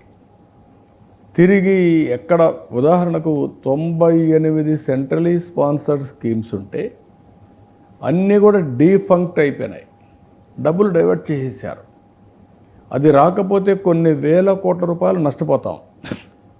అది జరగాలంటే వాళ్ళు ఒకటే అడుగుతున్నారు, మీరు యూసీ ఇవ్వండి, యూటిలైజేషన్ సర్టిఫికేట్ ఇవ్వండి, మీరు ముందు రికార్డ్స్ స్ట్రైటేజ్ అని. ఇవన్నీ ఎక్కడెక్కడో ఖర్చు పెట్టేశారు, లేదంటే మిస్యూజ్ చేసేసారు. దానికి ఖర్చు పెట్టడానికి మన దగ్గర డబ్బులు లేవు. ఖర్చు పెట్టకపోతే వాళ్ళు డబ్బులు ఇవ్వరు, ఈ ఇయర్ కూడా రావు. ఈ ఇయర్ రాకపోతే నెక్స్ట్ ఇయర్కి, లాస్ట్ ఇయర్ ఇప్పుడు రావు. 77 స్కీమ్స్ని రివైవ్ చేశాం. ఇది చేసి మళ్ళా వాళ్ళకి ఇచ్చి ఇది చేశాం. జేజీఎం లాంటి కార్యక్రమాలు మీరు చూస్తే అష్యూర్డ్ వాటర్ అంటే ఎక్కడ రిజర్వాయర్ నుంచి నీళ్లు తీసుకొని ట్యాప్ ద్వారా ఇంటింటికి నీళ్లు ఇవ్వాలి. అలాంటి పవిత్రమైన కార్యక్రమాలు నిర్వీర్యం చేసేసారు. బోర్లు వేసి బోర్ల నుంచి నీళ్ళు ఇవ్వడం మొదలుపెట్టారు. అంటే ఎవడు బుద్ధి జ్ఞానం ఉంటే ఇలాంటి పనులు చేయరు, అది చేశారు. గోల్డెన్ ఆపర్చునిటీ 45% కేంద్రం డబ్బులు ఇస్తున్నారు, 55% మనం పెట్టుకోవాలి, అది కూడా మానేశారు. ఇప్పుడేమైంది, 2024 టార్గెట్ ప్రోగ్రామ్ అది, జేజేఎం అప్ టు 2024 డేట్ అయిపోయింది. ఇప్పుడు రిక్వెస్ట్ చేస్తే ఇంకొక 2 ఏళ్ళు పెంచారు. పెంచితే కూడా మొత్తం ఇవ్వాల, పార్ట్లీ ఇచ్చారు, అవి కూడా ఇంకా క్లియర్ చేయాలి. ఈ సమస్యలు మీరు చూసినప్పుడు ఈ వ్యవస్థలన్నీ చేస్తూనే ఈరోజు సూపర్ 6 నేను చెప్పాను, హామీ ఇచ్చాను, ఎట్టి పరిస్థితులు ఇవ్వాలి. ఈరోజు ఆల్మోస్ట్ ఆల్ అన్నిటికీ డేట్లు కానీ డబ్బులు కానీ, స్టీల్ బారో ఏదైనా కావచ్చు, అప్పు చేయొచ్చు, లేకుంటే ఇంకో దగ్గర చేయొచ్చు, లేకుంటే పొదుపు చేయొచ్చు, అన్నీ కూడా చేసి ఆల్మోస్ట్ ఆల్ కార్యక్రమాలని పూర్తి చేసే పరిస్థితికి వస్తున్నాం. ఎక్సెప్ట్ 1-2 తప్ప ఈ 6లో మీరు చూస్తే ఉద్యోగాలు 20 లక్షలకు శ్రీకారం చుట్టాం, డిఎస్సి కూడా పిలిచాం. అదే మరి రాబోయే రోజుల్లో ఏం చేయాలో అవన్నీ కూడా తయారు చేస్తాం. అదే సమయంలో పెన్షన్లు ఇచ్చాం, అదే సమయంలో అన్నా క్యాంటీన్ ఇచ్చాం, ఇంకొక పక్కన గ్యాస్ ఇచ్చాం. ఇప్పుడు అన్నదాత సుఖీభావ కింద గవర్నమెంట్ ఆఫ్ ఇండియా ఇస్తానే ఇన్స్టాల్మెంట్స్ చేయడానికి రెడీ అయిపోయాం. దీపం కూడా కొనసాగుతూ ఉంది. ఇంకొక తల్లికి వందనం రెడీ చేశాం. ఈరోజు రివ్యూ అయ్యి 1 or 2 డేస్లో టెస్ట్ చేసుకొని వాళ్ళకి అది వాళ్ళ అకౌంట్లో వేస్తున్నాం. ఆగస్ట్ 15 నుంచి ఆర్టీసీ బస్సు కూడా ఉచిత ప్రయాణం ఇస్తాం. ఆడబిడ్డ నిధి కూడా P4కి లింక్ చేసి అవి 2 ఏ విధంగా తీసుకుపోవాలో తీసుకెళ్తాం. అంటే నేను చెప్పింది ఎక్కడా ఎనిక్కిపోవడం లేదు, నాకు తెలియదని చెప్పడం లేదు, కానీ ఆర్థిక ఇబ్బందులు కూడా ప్రజలకు ఎడ్యుకేట్ చేస్తున్నాను. నేను ఆ రోజు బయట నుంచి చూసినప్పుడు ఒక విధంగా అఘాతంలో ఉన్నామని అర్థమైంది, కానీ ఇంత విధ్వంసం ఇంత డీప్గా ఉందని తెలియదు. ఓసారి పేషెంట్ అయిన తర్వాత వెంటిలేటర్ నుంచి బయట రావచ్చు, వెంటిలేటర్ నుంచి శ్మశానానికి వెళ్ళచ్చు. అలాంటి పరిస్థితి ఉన్నప్పుడు దాన్ని బయట తీసుకురావడానికి అన్ని విధాల ప్రయత్నం చేశాం. బలహీనంగా ఉంది. 1 year అయిన తర్వాత కొంత గాయాల నుంచి రికవరీ చేసి బయట తీసుకొచ్చాం. బయట తీసుకొచ్చి తొలిగడుగే, ఇంకా లాట్ ఆఫ్ జర్నీ. సో మీ మీద అభివృద్ధి సంక్షేమం మీద పూర్తి నమ్మకం ఉంది, ప్రజలు కూడా సాటిస్ఫైడ్ ఉన్నారు అని. బట్ ఎక్కడ అసంతృప్తి అంటే పార్టీ నాయకులు, కేడరు వాళ్ళు 5 ఏళ్ళు అనుభవించిన విపరీతమైన గాయాలు, అణచివేత, కేసులు, హత్యలు, దోపిడీ, ఆస్తులు లాక్కోవడాలు, ఇవన్నీ అనుభవించి విలవిల్లాడిపోయిన వాళ్ళు అవతల వ్యక్తులు అరెస్ట్ అవుతారు, వాళ్ళ సంగతి తేలుస్తారు అనుకుంటే ఆలస్యం అవుతోంది. బట్ ఈ మధ్య జరుగుతుంది అనుకోండి. కొంతమంది మిమ్మల్ని మీ నాయకులు ముద్దుగా అనుకునేది ఏంటంటే వెనక ధర్మరాజు కౌరవులు అరాచకాలు చేసిన ప్రతిసారి పాండవుల్ని వారించి వద్దు వద్దు అనేవారు, వాళ్ళేమో వీరంగం చేసేవారు. ఈయన స్టేట్స్మెన్ కాబట్టి వాళ్ళు ఇంకా తిరుగుతున్నారు అని ఉంది. బట్ మిమ్మల్ని నేను అబ్జర్వ్ చేసిన నా ఒపీనియన్ ఏంటంటే, ఒక్కసారి మీరు వదిలితే మీ వాళ్ళు కూడా రెచ్చిపోతే చేతికి చెయ్యి కన్నుకు కన్ను అంటే మీరు మళ్ళీ లా అండ్ ఆర్డర్ కంట్రోల్ చేయాలి. కాబట్టి మీ ఆలోచన అది. బట్ కొంతమంది మీరే చెప్పినట్టు వేరే చౌదరి దగ్గరికి వెళ్ళిన తర్వాత మీరు బాధపడ్డారు, ఎవరిని నమ్మలేకపోతున్నాను, అవతల వాళ్ళే వచ్చి జాయిన్ అయిపోతున్నారు పార్టీలో అని. అప్పుడు అరాచకాలు చేసిన వాళ్ళు కొంతమంది వచ్చి పార్టీలో కూర్చుంటే వీడు తట్టుకోలేకపోతున్నాడు అని మీ దృష్టికి వచ్చిందా సార్? అంటే ఇక్కడ రెండూ ఉన్నాయి. ఒకటి అలాంటి ఒక పక్కన చెప్పాలంటే కొన్ని బర్డ్స్ ఉంటాయి, వలస పక్షులు. అవి ముందుగా స్మెల్ చేస్తాయి, కొన్ని ముందు వస్తాయి, తర్వాత విధులేని పరిస్థితి తర్వాత కూడా చేరుతూ ఉంటారు. అలాంటి కొన్ని ఉంటాయి. కొన్ని పార్టీ బలోపేతం కావడానికి కొన్ని ప్రాంతాల్లో పార్టీ బలహీనంగా ఉంటే అక్కడ నాయకత్వం ఇండివిజువల్ కానీ న్యూట్రల్స్ కానీ ఉంటే వాళ్ళను కూడా బలోపేతం చేయాలి.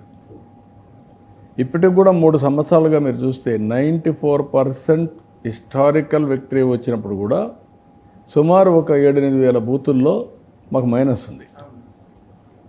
మైనస్ ఉండేది ఇప్పుడు ఒక్క ఎలక్షన్ కాదు, 3 ఎలక్షన్లో మైనస్ ఉంది. అక్కడ ప్లస్ చేసుకోవాలి కదా, దాని మీద దృష్టి పెట్టాలి కదా. పార్టీ శాశ్వతం కదా, సంస్థాగతంగా బలహీనంగా ఉండేది కూడా బలం పెంచుకోవాలి.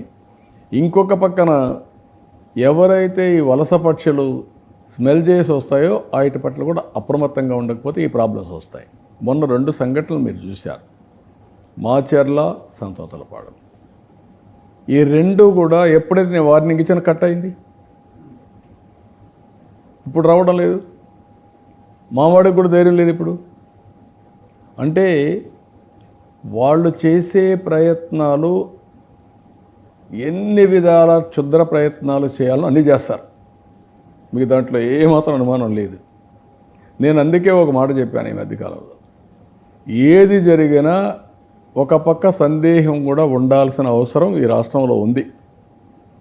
నిద్రలేశాను, నాకు మొత్తం బ్రహ్మాండమైనటువంటి వ్యవస్థ ఉంది. Intelligence, DGP, CS, CMO, party అందరూ ఉన్నారు. గ్రాస్ రూట్లో కూడా లాస్ట్ మైల్ వరకు ప్రభుత్వ యంత్రాంగం ఉంది, పార్టీ యంత్రాంగం ఉంది. నిద్రలేస్తే సాక్షి టీవీలో గుండెపోటుతో చనిపోయాడు. What is the reaction? మనిషి పాపం వివేకానంద రెడ్డి అనే అభిప్రాయం వచ్చింది. వచ్చిన తర్వాత ఎవరికి సందేహం రాలేదు, ఎవరు నాకు బ్రీఫ్ చేయలేదు. కనీసం ఈ వ్యవస్థలో ఉండే వ్యక్తులు అక్కడికి పోయి చూసిన వాళ్ళు ఆలోచన పెట్టారు. వాళ్ళు ఎవడైతే శంకరయ్య అని ఒక సిఐ ఉంటే ఫస్ట్ అతను వెళితే మొత్తం బ్లడ్ అంతా రూమ్ అంతా ఉండి తల మీద గొడ్డలతో కొడితే మైండ్ కూడా బయట వచ్చేసి బాత్రూమ్ వరకు లాగి బెడ్రూమ్ అంతా క్లీన్ చేసి ఇది చేస్తే వాడు చెప్పనీయకుండా మేనేజ్ చేసే యంత్రాంగం ఆ ప్రాంతంలో ఉందంటే యూ కెన్ ఇమాజిన్. అక్కడి నుంచి సునీత అడిగింది పోస్ట్ మార్టం చేయమని, అప్పటికి రెడీ చేశారు క్రిమేషన్కి కూడా. పోలీసులే వద్దని వీడు చెప్పేశారు, పోలీసులు కూడా నమ్మారు అక్కడ సిఐతో. ఆ సమయంలో ఎప్పుడైతే పోస్ట్ మార్టంకు పంపించామో పోస్ట్ మార్టంలో షాకింగ్ నిజాలు.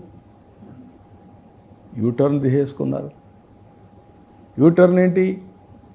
నిన్నటి వరకు మా నాన్న చనిపోయాడు, ఇప్పుడు మా చిన్నాన్న కూడా చంపేశారు. మనం అప్పుడు ఎలక్షన్ సీజన్, మనం వాస్తవాలు చెప్పినా ఓసారి ప్రజలు ఎక్కించుకోరు. నెక్స్ట్ డే పేపర్ ఉంది, నారాసుర రక్త చరిత్ర పెట్టి చూపించేశారు. అంటే యూ కెన్ ఇమాజిన్ ఏ విధంగా చేయగలుగుతున్నారు అనేది చాలా ఇంపార్టెంట్ ఇష్యూ.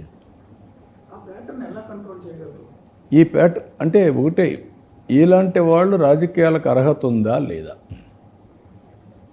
రాజకీయాలు దేనికోసం? ఎవరితో రాజకీయం చేయాలి? ఇలాంటి వాళ్ళతో రాజకీయం చేయడం ఏంటి? ఇలాంటి వాళ్ళని ఈ రాష్ట్రంలో ఆదరించడం ఏంటి? ఇలాంటి వాళ్ళని మనం ఆదరిస్తే ఎవడైనా పెట్టుబడి పెట్టేవాడు వస్తాడండి.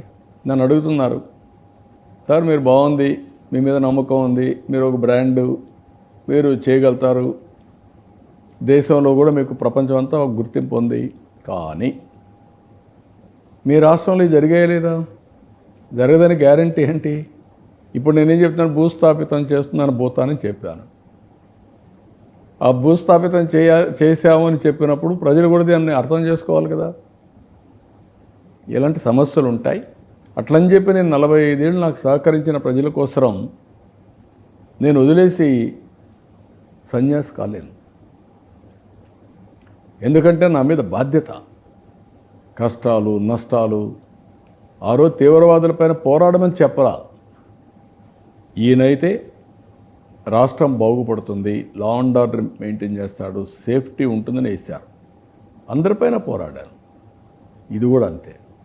ఈ రోజైనా రేపైనా ప్రజలు అర్థం చేసుకుంటారు, ప్రజలు సహకరిస్తారు, ఆశీర్వదిస్తారని నమ్మకం నాకుంది. అది చెప్పాల్సిన బాధ్యత కూడా నా పైన ఉంది. ఓసారి ప్రజలకు ఇష్టం లేకపోవచ్చు, మీకు ఓటేసాం, మీరు పని చేయండి, వాళ్ళు ఏం చేసినా మీరు భరించండి అంటే కథలు లేకుండా చేసే పరిస్థితి వస్తారు. ఆ విషయం కూడా ప్రజలు అర్థం. అంటే మీ మీద అడ్మినిస్ట్రేషన్ మీద ఇప్పుడు కూడా నమ్మకం లేకపోవడం లేదు. నమ్మకం ఉంది, క్వశ్చన్ అది కాదు. అలాంటి వ్యక్తుల్ని సపోర్ట్ చేయడం కూడా తప్పే రాజకీయ పార్టీగా. అంటే అలాంటి వ్యక్తులు ఇప్పుడు మీరు నారాసుర రక్త చరిత్రను వేసి మీరు సీఎంగా ఉన్నప్పుడు చేసి ఇప్పటికి కూడా ఆ నింద మీ మీద మోపుతూ ఇప్పటికి కూడా మీరు అనేక నిందలు మోస్తూ వస్తున్నారు అనుకోండి. 47 ఏళ్ళుగా మీ వెన్ను ఇరిగిపోయి ఉంటుంది ఆ మొయ్యలేక ఇప్పటికీ మళ్ళీ ఆరోపణలు చేస్తున్నారు, లేని ఆరోపణలు ఇప్పటికీ. ఇప్పుడు అలాంటి అవినాష్ రెడ్డి ఎందుకు లోపలికి వెళ్ళడు? నారాసుర రక్త చరిత్ర అని రాశారు, ఎవరు నిందితుడో తెలిసిపోయింది, జరగట్లేదు. లిక్కర్ స్కామ్ ఉంది, లిక్కర్ స్కామ్లో అసలు వ్యక్తులు దొరుకుతారా? ఇప్పుడు మీరు చర్యలు తీసుకుంటున్నారు, కక్ష సాధింపని వాళ్ళు అన్న ఎవరు నమ్మట్లా. ఎందుకంటే మీరు వాళ్ళు చర్యలు తీసుకోవట్లేదని అసంతృప్తి ఉంది. మీరు చెప్పింది కూడా కరెక్టే. ఒక రాజకీయ పార్టీ ఒకరిద్దరు చేసుంటే ఒక 2, 3 లిమిటెడ్ స్కాండల్స్ అయితే ఏ బాధ లేదు. మొత్తం స్కామ్లే, రాష్ట్ర సంపద దోచుకున్న వాళ్ళే. మొత్తం దీని మీద నేను పడిపోయాను అనుకోండి 24 గంటలు, నేను మళ్ళీ సూపర్ సెక్స్ ఇవ్వలేదనుకోండి, లేకపోతే ఇన్వెస్ట్మెంట్ రాలేదనుకోండి, యువతకు ఉద్యోగాలు రాలేదనుకోండి, నేను ఎక్కడిదెక్కడ రైట్ బ్యాలెన్స్ చేసి కంటిన్యూ చేయకపోతే ఒక పక్క నా పనులన్నీ చేసి ప్రజలకు సాటిస్ఫాక్షన్ రావాలి. ఇప్పటికే దివాలా తీసిన ఆర్థిక వ్యవస్థని గట్టెక్కించే పరిస్థితి నా పైన ఉంది. అదే సమయంలో చేసిన అవినీతి కార్యక్రమాలన్నీ కూడా లాజికల్గా తీసుకుపోవాల్సిన బాధ్యత ఉంది. ఇప్పుడు మీరు అన్నారు CBI, Vivekananda Reddy case CBI చేయాలి. ఇప్పుడు ఎంతవరకు మనం వాళ్ళకి సపోర్ట్ కావాలంటే రాష్ట్ర ప్రభుత్వం ఇస్తాం, చేయాల్సింది వాళ్ళ బాధ్యత అది. కానీ ఒక premier institute in India CBI లాంటి వ్యవస్థ చేయలేకపోతే ఎవరు చేయగలుగుతారు? ఆ రోజు జరిగిన సంఘటన ఏంటి? అరెస్ట్ చేయడానికి వస్తే డ్రామా చేస్తే తిరిగి వెళ్ళిపోతే లా అండ్ ఆర్డర్ అంటే ఒక నేరస్తుడిని అరెస్ట్ చేస్తే లా అండ్ ఆర్డర్ వస్తుంది అనుకుంటే నేరస్తులకు అప్పచెప్తామా ఈ రాష్ట్రాన్ని, ఈ దేశాన్ని? This are all challenges are eye openers. ఈ విషయం కూడా మనం గుర్తుపెట్టుకోవాలి. ఇప్పుడు మమ్మల్ని అరెస్ట్ చేశారు, చేయని తప్పుకి అరెస్ట్ చేయం కదా, లా అండ్ ఆర్డర్ క్రియేట్ చేయలేదు. మరి ఎందుకు ఈ రాజకీయాలను అనిపించింది సార్ జైలు 53 రోజులు ఒక్క క్షణమైనా? నా జీవితాంతం టెక్నికల్గా లీగల్గా ఎక్కడా తప్పు చేయకూడదు, అదే సమయంలో అభివృద్ధి ఆగకూడదు. ఫ్యామిలీ కూడా రాజకీయాలపైన లైవ్లీహుడ్ కోసం ఆశపడకూడదు. అందుకే నేను 34 సంవత్సరాల కంటే ముందు హెరిటేజ్ అనే ఒక సంస్థ పెట్టి ఫ్యామిలీ కోసం దాన్ని అప్పచెప్పాను. నేను చెప్పడం కాదు, చేయడం కాదు, అందరూ కూడా చెప్పేవాడిని. ప్రతి ఒక్కరికి రాజకీయాల్లో ఉండే మనకు ఒక వ్యాపారము, ఒక వ్యవసాయమో, లేకుంటే ఒక ఇండస్ట్రీనో ఏదో ఒకటి పెట్టుకొని స్వతహాగా మనం డబ్బులు సంపాదించుకొని రాజకీయాలపైన ఆధారపడకూడదని నేను ఎప్పుడు చెప్తున్నాను. రెండోది, 15 సంవత్సరాల నుంచి ప్రచారం చేస్తున్నా హై డినామినేషన్లన్నీ రద్దు చేయమని. నేను డిజిటల్ కరెన్సీ ఇచ్చినప్పుడు మొత్తం రద్దు చేయమన్నాను. దీనికి 5 ఏళ్ళు కష్టపడతాను, 45 ఏళ్ళు కష్టపడ్డాను. ఎలక్షన్ వస్తే సార్ వాడు డబ్బులు ఇచ్చాడు సార్, మనం ఇవ్వకపోతే ఎట్ట సార్ అని వీడు మా కార్యకర్త ముందుకు కూడా పోవడం లేదు. దాంతో ఏంటి ఛాలెంజ్, సవాలు. ఒకళ్ళు కానీ ఓడిపోతే ఏమవుతుందంటే వీళ్ళు కూడా ఇదే పరిస్థితి వచ్చారు. ఇలాంటి చేయాల్సిన అవసరం ఉందా? రాజకీయ ప్రక్షాళన అవసరం ఉందా లేదా? రాజకీయ ప్రక్షాళన చేస్తే ప్రభుత్వ యంత్రాంగం కూడా ప్రక్షాళన అయితే టోటల్గా అభివృద్ధి ఆటో పైలట్లు వెళ్తుంది. అది వస్తే ఇలాంటి వ్యక్తులకి అవకాశాలు తక్కువ ఉంటాయి. ఇలాంటి యూనిఫామ్ అయిపోతున్నాం. ఇలాంటి ఒకటి కాదు, వ్యవస్థ లోపాలు ఉన్నాయి, సంస్కరణలు అవసరం, ఒక రోజుతో కాదు, నిరంతరం పోరాడాలి. జైల్లోకి అడుగు పెట్టేటప్పుడు మొదటి థాట్ ఏమొచ్చింది మీ ఆలోచన? ఆ జైలు గోడల్లోకి వెళ్ళేటప్పుడు, గేటు దాటుతున్నప్పుడు? ఒక వ్యక్తి జీవితాంతం ఏదైతే జరగకూడదు అనుకుంటామో అది జరిగినప్పుడు ఏమనిపిస్తుందో అది అనిపించింది. కానీ బాధ్యత గుర్తొచ్చింది. నేను ఏమాత్రం కూడా డిమారలైజ్ అయితే కొలాప్స్. అక్కడి నుంచి ఎలాంటి విధ్వంసకర శక్తులకి ఇంకా అడ్డు ఉండదు. అదొకటే గుర్తొచ్చింది. ఏదైనా పర్వాలేదు, ఐఎమ్ మెంటలీ ప్రిపేర్డ్. కంబాట్నే నింద మోసాం, పనిష్మెంట్ వచ్చింది. అదే సమయంలో నా determination, nothing can Sheikh me. That is where I fought it. మీలాంటి వెల్ విషర్స్, ఎవరైతే ఒక నాయకుడు బ్రతికుండంగా ఒక అచంచలమైన విశ్వాసాన్ని ప్రపంచం మొత్తం చాటి చెప్పారంటే, ఈ వ్యక్తి ఇలాంటి వాడు కాదని నాతో నిలబడ్డారంటే అదే పెద్ద విజయం జీవితంలో. ఎవరికి జరిగి ఉండదు, జరగదు కూడా. ఇది జరగాలని నేను ఆశించడం లేదు. కానీ జరిగిన దానికి ప్రజల స్పందన అమోఘం. అది నా జీవితంలో ఎప్పుడూ కృతజ్ఞతాభావం ఉంటుంది. I will keep it in. ఒక ముఖ్యమంత్రి గారు కుమార్తెగా, ఒక ముఖ్యమంత్రి గారు సతీమణిగా ఉండి ఎప్పుడూ పబ్లిక్ లైఫ్ అంటే రాజకీయాల్లోకి రాని, ఎన్జిఓ, స్వచ్ఛంద సంస్థ చదివించడం అన్నీ ఓకే, రాజకీయాల్లోకి రాని భువనేశ్వరి గారు అద్భుతమైన స్పీకర్గా రాడుదేలిపారు ఆ 53 రోజుల్లో. లోకేష్ గారు భవిష్యత్ నాయకుడిగా రాడుదేలిపారు. ఈవెన్ బ్రాహ్మణి గారు కూడా 53 రోజుల్లో బయట జరిగింది అది.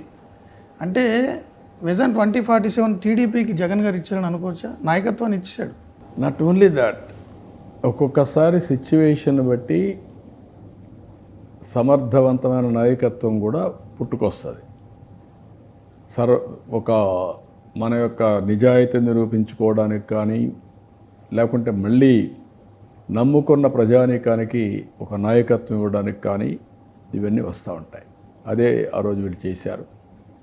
దానివల్ల రాష్ట్రం నిలదొక్కోగలిగింది.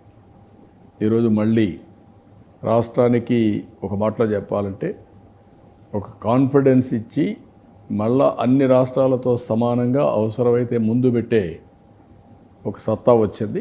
దాని ప్రకారం ముందుకు పోతాను. పవన్ కళ్యాణ్ గారు మీ పార్ట్నరు, మీకు చాలా అనుబంధం ఉన్నట్టుగా అనిపించింది మీ ఇద్దరిది. గెలిచిన రోజు ఆయన మిమ్మల్ని చేయబట్టుకొని నలిగిపోయారు. పెద్ద ఆయన నలిగిపోయాడని ఆయన కళ్ళల్లో కూడా ఇది వచ్చింది. సో ఈ 1 yearగా మీ అనుబంధం బాగా పెరిగినట్టుంది కదా? అంటే ప్రత్యర్థులు ఆశించినట్టు ఏం బీటలు వారడాలు అవి లేకుండా ఎక్కడా ఉండవు. 3 పార్టీలు కూడా కలిసాం. చిత్తశుద్ధితో ఒక ఆశయం కోసం ఏకమయ్యాం. దాంట్లో ఏమాత్రం కూడా అనుమానాలు లేవు. ముగ్గురం ఎప్పటికప్పుడు సమీక్ష చేసుకుంటాం, కలిసి ముందుకు పోతున్నాం. రాష్ట్ర ప్రయోజనాల కోసం రాజీ లేనటువంటి ప్రయత్నాలు అందరం కలిసి చేస్తాం. మోదీ గారు మీకు ఇస్తున్న ప్రయారిటీ, ఢిల్లీలో మీకున్న ప్రయారిటీ కూడా తెలుగు ప్రజలు హ్యాపీ ఫీల్ అవుతున్నారు. ఈసారి ఆయన కూడా పూర్తి సపోర్ట్ చేస్తున్నారు అని. కేంద్రం ప్రత్యేకంగా నరేంద్ర మోడీ గారు చాలా సహకరిస్తున్నారు. ఈరోజు మనకు కావాల్సింది కేంద్ర సహకారం కూడా కావాలి. ఆ చర్యలు కూడా మీరు చూస్తే 4-5 విషయాల్లో అమరావతి, పోలవరం, విశాఖపట్నం స్టీల్ ప్లాంట్, అదే మరిగా విశాఖపట్నం రైల్వే జోన్, ఇవన్నీ కూడా క్లియర్ చేశారు. ఇంకా ఎక్కడెక్కడ వీలైతే అక్కడక్కడ క్లియరెన్స్ అవన్నీ ఇవ్వడం, కేంద్రం కొంచెం ఆర్థికంగా కూడా వెసులుబాటు ఇవ్వడం, ఇవన్నీ జరుగుతున్నాయి. కానీ కేంద్రం ఎంత వెసులుబాటు ఇచ్చినా మన ప్రయత్నం లేకపోతే మనం నిలదొక్కోలేని పరిస్థితి. ఆ పరిస్థితిని ఇప్పుడు ముందుకు పోతున్నాం. చాలా వరకు నా ఉద్దేశం, నేను 4 సార్లు ముఖ్యమంత్రి అయినప్పుడు ఎప్పుడూ చేయనటువంటి రివైవల్ ఈరోజు చేయగలిగాను. అదొక సాటిస్ఫాక్షన్. నేను ఆ రోజు ఒక మాట చెప్పాను, 40 ఏళ్ల రాజకీయ అనుభవంతో ఎప్పుడూ జరగనటువంటి అభివృద్ధి సంక్షేమాన్ని అందిస్తానని చెప్పాను. అదే సమయంలో ఆ రోజు హైదరాబాద్లో హైటెక్ సిటీ, ఐటీతో ముందుకు పోతే ఇక్కడ క్వాంటమ్ వ్యాలీ విత్ ఆర్టిఫిషియల్ ఇంటెలిజెన్స్తో ముందుకు పోతున్నాం. మళ్ళీ టెక్నాలజీ కూడా పెనిట్రేట్ చేసి ఈ రెండు అనుసంధానం చేస్తే డెడ్లీ కాంబినేషన్ అవుతుంది. అనుకున్న లక్ష్యాలు తొందరగా రీచ్ అయ్యే అవకాశం వస్తుంది. ఈరోజు నేను ఒకటే ఆలోచిస్తున్నాను, ప్రజలకు కూడా విజ్ఞప్తి చేస్తాను, నాకేం కావాలి? ఇంకా మీరు గౌరవం ఇచ్చారు, గుర్తింపు తీసుకొచ్చారు, ప్రపంచం మొత్తం నాకంటూ ఒక ప్రత్యేకత తీసుకొచ్చారు. ఈరోజు ప్రధానమంత్రి లాంటి వ్యక్తులు కూడా నన్ను గుర్తించి లేకుంటే గౌరవించే పరిస్థితికి వచ్చారు. దేనివల్ల వచ్చాయి?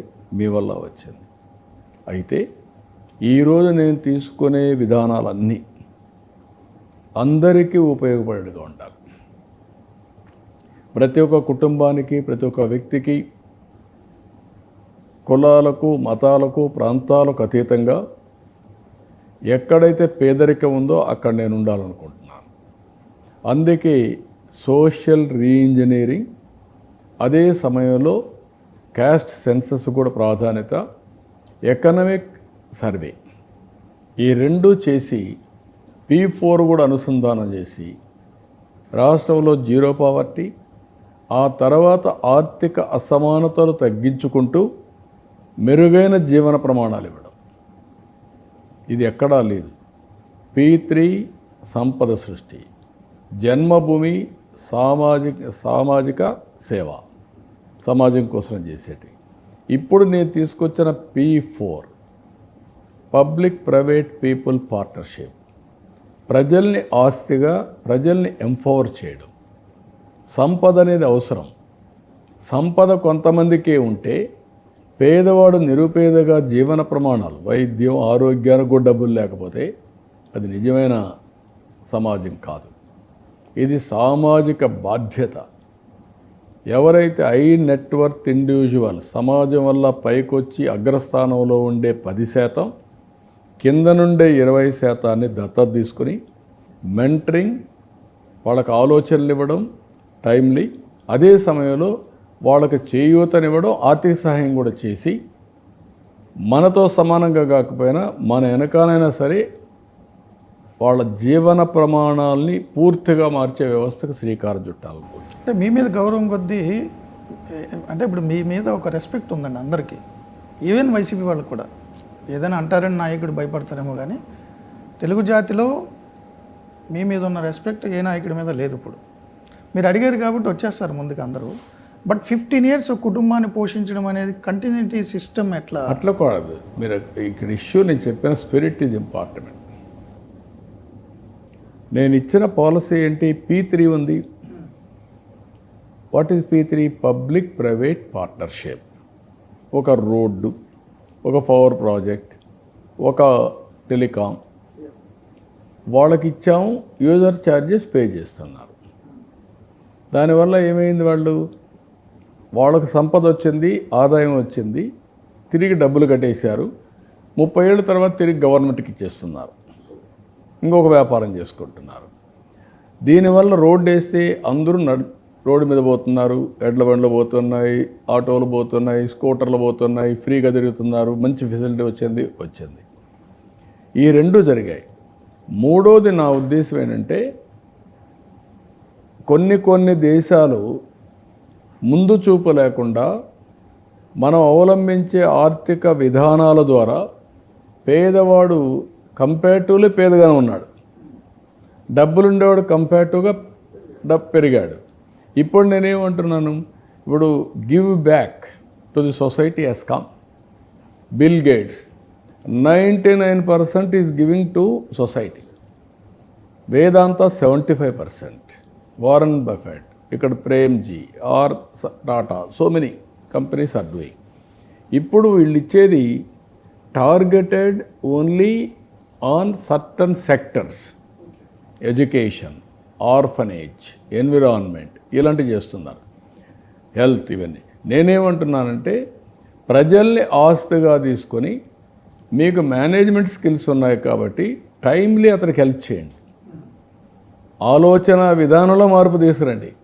మీరు మూర్తి గారు, మీరు మామూలు కుటుంబం కదా, ఎట్లొచ్చారు మీరు పైకి? మీరు చదువుకున్నారు, అవకాశం వచ్చింది, అడుగడుగు ముందుకేసి వచ్చారు. ఇప్పుడు అంబేద్కర్ ఉన్నాడు. అంబేద్కర్ జీవితంలో బరోడా రాజు మేజర్ రోల్ ప్లే చేశాడు. బాంబేలో చదువుకోవాలంటే 10 రూపాయలు ఇచ్చాడు నెలకు, ఆ రోజుట్లో 10 రూపాయలు. లండన్లో చదువుకోవాలంటే $12 నెలకు.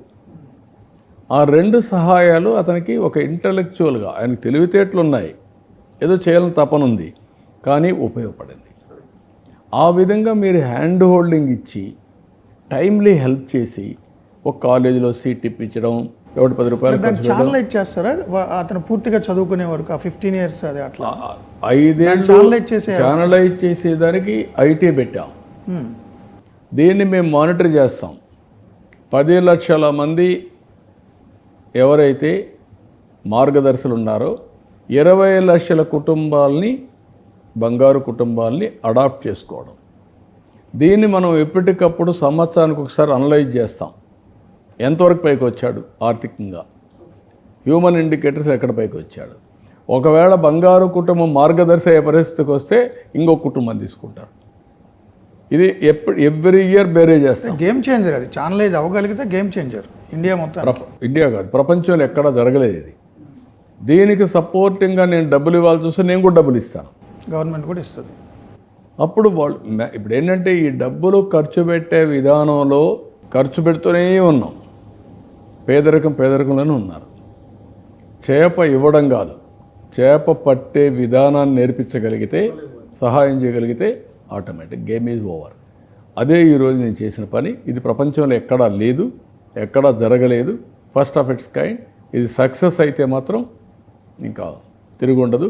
నేను శాశ్వతంగా వాళ్ళు ఒక్కొక్కసారి పెద్ద పెద్ద కంపెనీలు ఉంటాయి, వాళ్ళు రాలేకపోవచ్చు. మీరు సో మెనీ వర్టికల్స్, 40 వర్టికల్స్ ఉన్నాయి టాటాకి, ఇది ఒక వర్టికల్ పెట్టుకోండి, 1 లక్ష కుటుంబాలు బాగు చేయండి. మీరు ఒక సీఈఓని పెట్టండి, ఒక మెకానిజం పెట్టండి, ప్రొఫెషనల్ని తీసుకురండి, మీ స్కిల్స్ ఇవ్వండి, టైమ్లీ హెల్ప్ ఇవ్వండి. ఎందుకు బాగారో నేను చూస్తాను. అందుకే నేను ఏమన్నానంటే పాపులేషన్ యాజ్ క్యాపిటల్, జనాభా అసెట్ లయబిలిటీ కాదు, ఆస్తి. దాన్ని మీరు క్యాలిక్యులేట్ చేయండి, సాధ్యమవుతుంది నా థియరీ. అది డెఫినెట్గా జరుగుతుంది, చేపిస్తాం. సో 40 ఏళ్ళు అయిపోయింది తెలుగుదేశం, మొన్నే మహానాడు పెట్టుకున్నారు, అద్భుతంగా చేశారు. సో తెలుగుదేశం లాంగవిటీ కోసం ఎవ్రీ 10 yearsకి హిట్ రిఫ్రెష్లో భాగంగా లీడర్షిప్ చేంజెస్, మీ విజన్ ఏంటి? స్టేట్కి విజన్ ఇచ్చారు, పార్టీ లీడర్షిప్, లోకేష్ గారికి ఎలివేషన్ వస్తుందని ఏదో అనుకున్నారు. ఆల్ యంగ్స్టర్స్ని రాజకీయాల్లోకి తేవడానికి అనేక ప్రయత్నాలు చేస్తున్నాం. మొట్టమొదటిసారిగా మొన్న ఒక 90 మందిని, 85-90 మందిని కొత్త వాళ్ళని, యంగ్స్టర్స్ని, ఎడ్యుకేటెడ్ పీపుల్ తీసుకొచ్చాం. Youngest legislature party in the country Telugu Desam, youngest parliamentary party in the country Telugu Desam, youngest minister in parliament Telugu Desam. 2 మంత్రులు కూడా హైలీ ఎడ్యుకేటెడ్ సెంట్రల్. ఇక్కడ అదే మరి లోకేష్, స్టాన్ఫోర్డ్. ఇప్పుడు మీరు ఇవన్నీ చూసిన తర్వాత పార్టీని కూడా ఆ లైన్లో సస్టైనబిలిటీ కోసం ట్రాన్స్ఫర్మేషన్ చేంజెస్ చేసుకుంటూ వస్తున్నాం. గవర్నమెంట్లో కూడా ఉండే అధికార యంత్రాంగాన్ని టెక్నాలజీతో ట్రాన్స్ఫర్మేషన్ చేసుకుంటూ వస్తున్నాం. మూడోది, పార్టీలో ఇప్పుడు మీరు ఒక క్వశ్చన్ అడిగారు, లోకేష్ ఏంటి అనేది. పార్టీ కానీ ప్రభుత్వం కానీ ప్రజల అభీష్ట ప్రకారం పనిచేస్తాం. ఇప్పుడు మా పార్టీ ఉంది, మాకు 1 కోటి కుటుంబాలు ఉన్నాయి. మా పార్టీ కార్యకర్తలు ఇంటర్నల్ డెమోక్రటిక్ నామ్స్లో ఎంపికలు జరుగుతాయి. నన్ను పార్టీ అధ్యక్షుడిగా ఎన్నుకున్నారు. మా పార్టీలో ఎవరెవరిని ఎక్కడెక్కడ పెట్టాలో నేను పెట్టాలి, వాళ్ళ సేవలు అందించాలి. ఎవరికి ఏ విధంగా ఎలివేషన్ ఇవ్వాలనో పార్టీ కార్యకర్తల మనోభావాల ప్రకారం ఎలివేట్ చేయాలి, గుర్తింపు ఇవ్వాలి. అది అయిన తర్వాత జరిగేది ఏంటి? ప్రజలు, మేము ఎంపిక చేసిన వాళ్ళకి ప్రజలు ఓట్లు వేయాలి. అప్పుడు ప్రభుత్వం ద్వారా మార్పులు తీసుకొస్తాం.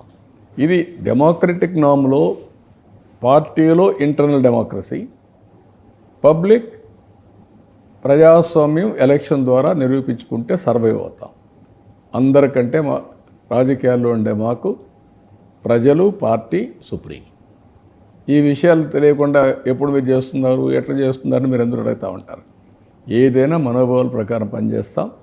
ట్రాన్స్ఫర్మేషన్ అండ్ ఆల్సో సస్టైనబిలిటీ, ఈ 2 దృష్టిలో పెట్టుకొని పాదయాత్ర చూసిన తర్వాత లోకేష్ గారు నాయకుడిగా ప్రూవ్ చేసేసుకున్నారని మొత్తం రాష్ట్రం అంతా అనుకుంది. అంతకుముందు లాంగ్వేజ్, బాడీ లాంగ్వేజ్ భయంకరమైన బాడీ షేమింగ్ చేసి ఆయన స్టాన్ఫర్డ్ ఆయన మంత్రిగా ప్రూవ్ చేసుకున్నా కూడా వాళ్ళ ప్యాటర్న్ అదే కదా. ఎప్పటి నుంచి బాడీ షేమింగ్, లేని ఆరోపణలు చేయడం, అట్లా చేసిన వ్యక్తిని ప్రజలు వీధుల్లో రోడ్ల మీద చూశారు. ఎలా రాడు తేలారు, ఏ స్థాయిలో వచ్చారు. ఒక్కొక్కరికి ఒక్కొక్క అవకాశం. ఆ initiative, total transformation and also public ఇమేజ్ని తీసుకొస్తాయి. అలాంటి ఇమేజే యువగళం తీసుకొచ్చింది. కానీ ఆ రోజు రిస్క్ చేశాడు. జనరల్గా ఏమాత్రం పిరికితనం ఉంటే పోలేరు. ఆ రోజు సందర్భం అలాంటిది, అణిచివేత, దారుణాలు. అణిచివేత కాదు, బయట పోతే ఎవరికి సెక్యూరిటీ లేదు. అలాంటి సందర్భాలు, అలాంటి సందర్భంలో పోగలిగాడు. ఆ రోజు మీరు బ్లెస్ చేసి పంపించేటప్పుడు మీరు, మేడం, అంతా ఫ్యామిలీ అంతా ఒక ఎమోషనల్ ఇదైంది. వెళ్ళాడు ఏంటి పరిస్థితి అని మీకు కూడా అనిపించిందా రిస్క్ చేస్తున్నారేమో అని? అంటే రాజకీయ అనుభవం ఉండే నాకు కూడా వ్యక్తుల యొక్క మనస్తత్వం తెలిసినప్పుడు, అప్పటికే సంఘటన ఉంది కదా, ఉంది కదా, బాబాయిని చంపేయడం ఏంది, అలాంటి చూసినప్పుడు ఉంటుంది. అంటే వాళ్ళకు వేరే మార్గాలు లేవు. అలాంటి వ్యక్తులకి ఎవరు అడ్డం వస్తే వాళ్ళని ఎలిమినేట్ చేయడం తప్ప వేరే ఆలోచన తెలియనటువంటి వ్యక్తులు వీళ్ళు. డెమోక్రటిక్ నామ్ తెలియదు. అవన్నీ మనసులో పెట్టుకునే మీరు భారమైన ఉదయంతో బ్లెస్ చేశారు. ఒకసారి అనిపిస్తుంది కదా, తప్పదు. మీరు జైల్లో ఉన్నప్పుడు కూడా పాదయాత్ర ఆపి మళ్ళీ బెయిల్ కోసం వాటి కోసం తిరిగి మళ్ళీ పాదయాత్ర కంటిన్యూ చేసి పాదయాత్ర ముగించిన ఇంటికి వచ్చిన రోజు ఏమనిపించింది సార్ లోకేష్ గారిని చూస్తే? ట్రాన్స్ఫర్మేషన్ విజిబుల్గా కనిపించిందా? యా, చాలా. ఒక మేజర్ అంటే సభ్యత, సంస్కారం ఫ్యామిలీ ఇవ్వగలిగాం. Education, best education family help చేయగలిగాం. అతని టాలెంట్ అది నిరూపించుకున్నాడు. రాజకీయాల్లో రావాలి అనే ఆలోచన అతనిది, నాది కాదు. నేను ఒకటే చెప్పాను, మీకు రాజకీయాలకు రావాలంటే రావచ్చు, అంటే ఫ్యామిలీ బిజినెస్ 2 ఉన్నాయి. కంఫర్ట్ కావాలి, హ్యాపీగా ఉండాలి, ఫ్యామిలీ బిజినెస్. జవాబుదారితనంగా ఉండాలి, ప్రజల కోసం ఏదో చేయాలి తప్పనుంటే come to politics. Choice is yours. Then ఆలోచించుకున్నారు, they decided. That is a good move. Coffee table book PM గారికి మీకు ఇచ్చిందా చూస్తే నేను అందుకోసం అడుగుతున్నా, యువగలం దాని ప్రయారిటీ ఇంపార్టెన్స్ ఎలా ట్రాన్స్ఫార్మ్ అయ్యింది లోకేష్ గారు? అదే కాకుండా ఈరోజు మీరు చూస్తే తెలుగుదేశం పార్టీలో 4-5 జనరేషన్స్ పనిచేస్తున్నారు. కుటుంబాల్ని సాక్రిఫైస్ చేసిన తర్వాత కూడా పిల్లలు మళ్ళీ పార్టీలో ఉన్నారు.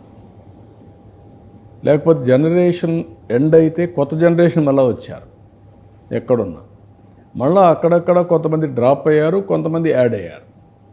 ఇది నిరంతరం నాయకత్వాన్ని ఎక్కడికక్కడ బిల్డప్ చేస్తూ, ఎంపవర్ చేస్తూ ముందుకు తీసుకుపోతున్నాం. అందుకనే మీరు ఎర్రమనాయుడు గారు చనిపోయారు, రామ్మోహన్ నాయుడు వచ్చాడు, ఇప్పుడు రీప్లేస్ చేస్తున్నాడు ఆయన లోటుని. ఇప్పుడు పార్టీకి ఢిల్లీలో మీరు ఉన్నప్పుడు అండగా ఎర్రనాయుడు ఎలా ఉన్నారో రామ్మోహన్ కూడా అదే స్థాయిలో ఇప్పుడు ఉన్నారు కదా పార్టీకి. వర్కౌట్ చేస్తున్నాడు. ఇంకా యంగ్స్టర్ బాలయోగి గారు అబ్బాయి జనరేషన్స్ పార్టీతో అనుబంధంతో చాలామందిని తీసుకొచ్చాం, ఒకరిని కాదు. ఎవరిని ఇంట్రెస్ట్ ఉండే వాళ్ళని ఎవరిని వదిలిపెట్టలే, ఎతికెతికి తీసుకొచ్చాం. లోకేష్ గారి గురించి ఒక్క ముక్క చెప్పమంటే ఏమంటారు సార్ మీరు యాజ్ ఎ పొలిటీషియన్? ఒక మాటలో చెప్పాలంటే is emerging to make Andhra Pradesh proud as future leader. Telugu వారికి ఒక గర్వకారణంగా నిలబడతాడని నా ఆశ, నా ఆశయం. ఎందుకంటే మీకు ఎన్టీఆర్ గారి లెగసీని మీరు కంటిన్యూ చేయడం గురించి మీరు ఎంత తపన పడి ఉంటారో తెలుసు. ఆయన తెలుగువారి ఆత్మగౌరవం, మీరు తెలుగువారి ఆత్మాభిమానం, ఆత్మవిశ్వాసంగా మారారు. ఈ రెండు లెగసీలు ఆయన ఎత్తి మీద ఉన్నాయి ఇప్పుడు. ఉంటాయి, కానీ దానికంటే అడ్వాంటేజెస్ కూడా ఉన్నాయి. టెక్నాలజీ అడ్వాంటేజ్, ఎడ్యుకేషన్ అడ్వాంటేజ్, ఇవన్నీ కూడా ఉన్నాయి. దాన్ని ఛానలైజ్ చేసుకుంటే ultimate beneficiaries public. Pawan Kalyan గారి గురించి ఒక మాట. ఒక మంచి మిత్రుడు, అతను సహకరించే విధానం కూడా చాలా బాగుంది, అమోఘం. సర్ప్రైజ్ చేశారు సార్ ఎప్పుడైనా పవన్ కళ్యాణ్ మిమ్మల్ని 4 గోడల మధ్య, బయటకు తెలియని వాళ్ళు? మీ పబ్లిక్ మీటింగ్లో మీ ఇద్దరి మధ్య అనుబంధం ఎస్టాబ్లిష్ అవుతుంది. సేమ్ అఫెక్షన్ అనునిత్యం కనపడుస్తుంది. ఆ మనిషిలో కూడా ఆ అభిమానం కానీ ఆ నమ్మకం కానీ ఉంది. అదే ఈరోజు ముందుకు పోగలుగుతున్నాం. జగన్ గారి గురించి అడిగితే ఎవరైనా ఉండొచ్చు, కానీ అలాంటి వ్యక్తులు రాజకీయానికి అర్హులు కాదు, రాజకీయానికే అర్హులు కాదు. ఇప్పుడు Telugu Desam party is a factory. Correct. ఏది రాజకీయ నాయకులను తయారు చేయడానికి అనునిత్యం ఒక పెద్ద ఫ్యాక్టరీ ఇది. ఎక్కడ చూసినా తెలుగు వాళ్ళంతా దీంట్లో నుంచే వచ్చిన వాళ్ళే సర్వైవ్ అయ్యారు. తెలంగాణ మాజీ ముఖ్యమంత్రి కేసీఆర్ గారైనా, ప్రస్తుత ముఖ్యమంత్రి రేవంత్ రెడ్డి గారైనా ఈ స్కూల్ నుంచి వచ్చిన వాళ్ళే. ఎవరైనా అదే కాకుండా ఏ లీడర్ కూడా ఇక్కడ నేర్చుకున్న క్రమశిక్షణ, ఇక్కడ నేర్చుకున్న ఆర్గనైజేషన్ జీవితాల్లో ఉపయోగపడతా ఉంది. That is where Telugu Desam is proud. సరే, ఇప్పుడు జాతీయ పార్టీ లాగా తెలుగుదేశం ఇతర ప్రాంతీయ పార్టీలకు భిన్నంగా దేశ రాజకీయాలను శాసించి ప్రధానుల్ని, రాష్ట్రపతుల్ని నిర్ణయించిన స్థాయిలో ఉన్న పార్టీ ఇప్పటికి కూడా అది కంటిన్యూ చేస్తున్నారు. ఈసారి ఎన్డీఏలో కూడా తెలుగుదేశం కీలక భాగస్వామి. సో పార్టీ ఎక్స్పాన్షన్ తెలంగాణ లేదా అండమాన్లో కూడా మీరు మున్సిపాలిటీని గెలిచారు బీజేపీతో కలిసి. ఎన్డీఏ కూటమి ఏర్పడక ముందే మీరు గెలిచారు అండమాన్లో. సో పార్టీ జాతీయ నాయకత్వం, ఇతర రాష్ట్రాలకు విస్తరణ, ఒక 5-6 ఎంపీలు ఎక్కడైనా గెలవడం లాంటి థాట్ ప్రాసెస్ జరుగుతుందా పార్టీలో? నేనేమంటున్నానంటే, ఇప్పుడు మీరు ఒకసారి చూస్తే తెలుగుదేశం పెట్టిన విధానం కానీ, తెలుగు జాతి అభివృద్ధి ధ్యేయంగా తెలుగు వారు ఎక్కడున్నా వాళ్ళని ఎంపవర్ చేయాలనే లక్ష్యంతో తెలుగుదేశం పార్టీ పెట్టాం.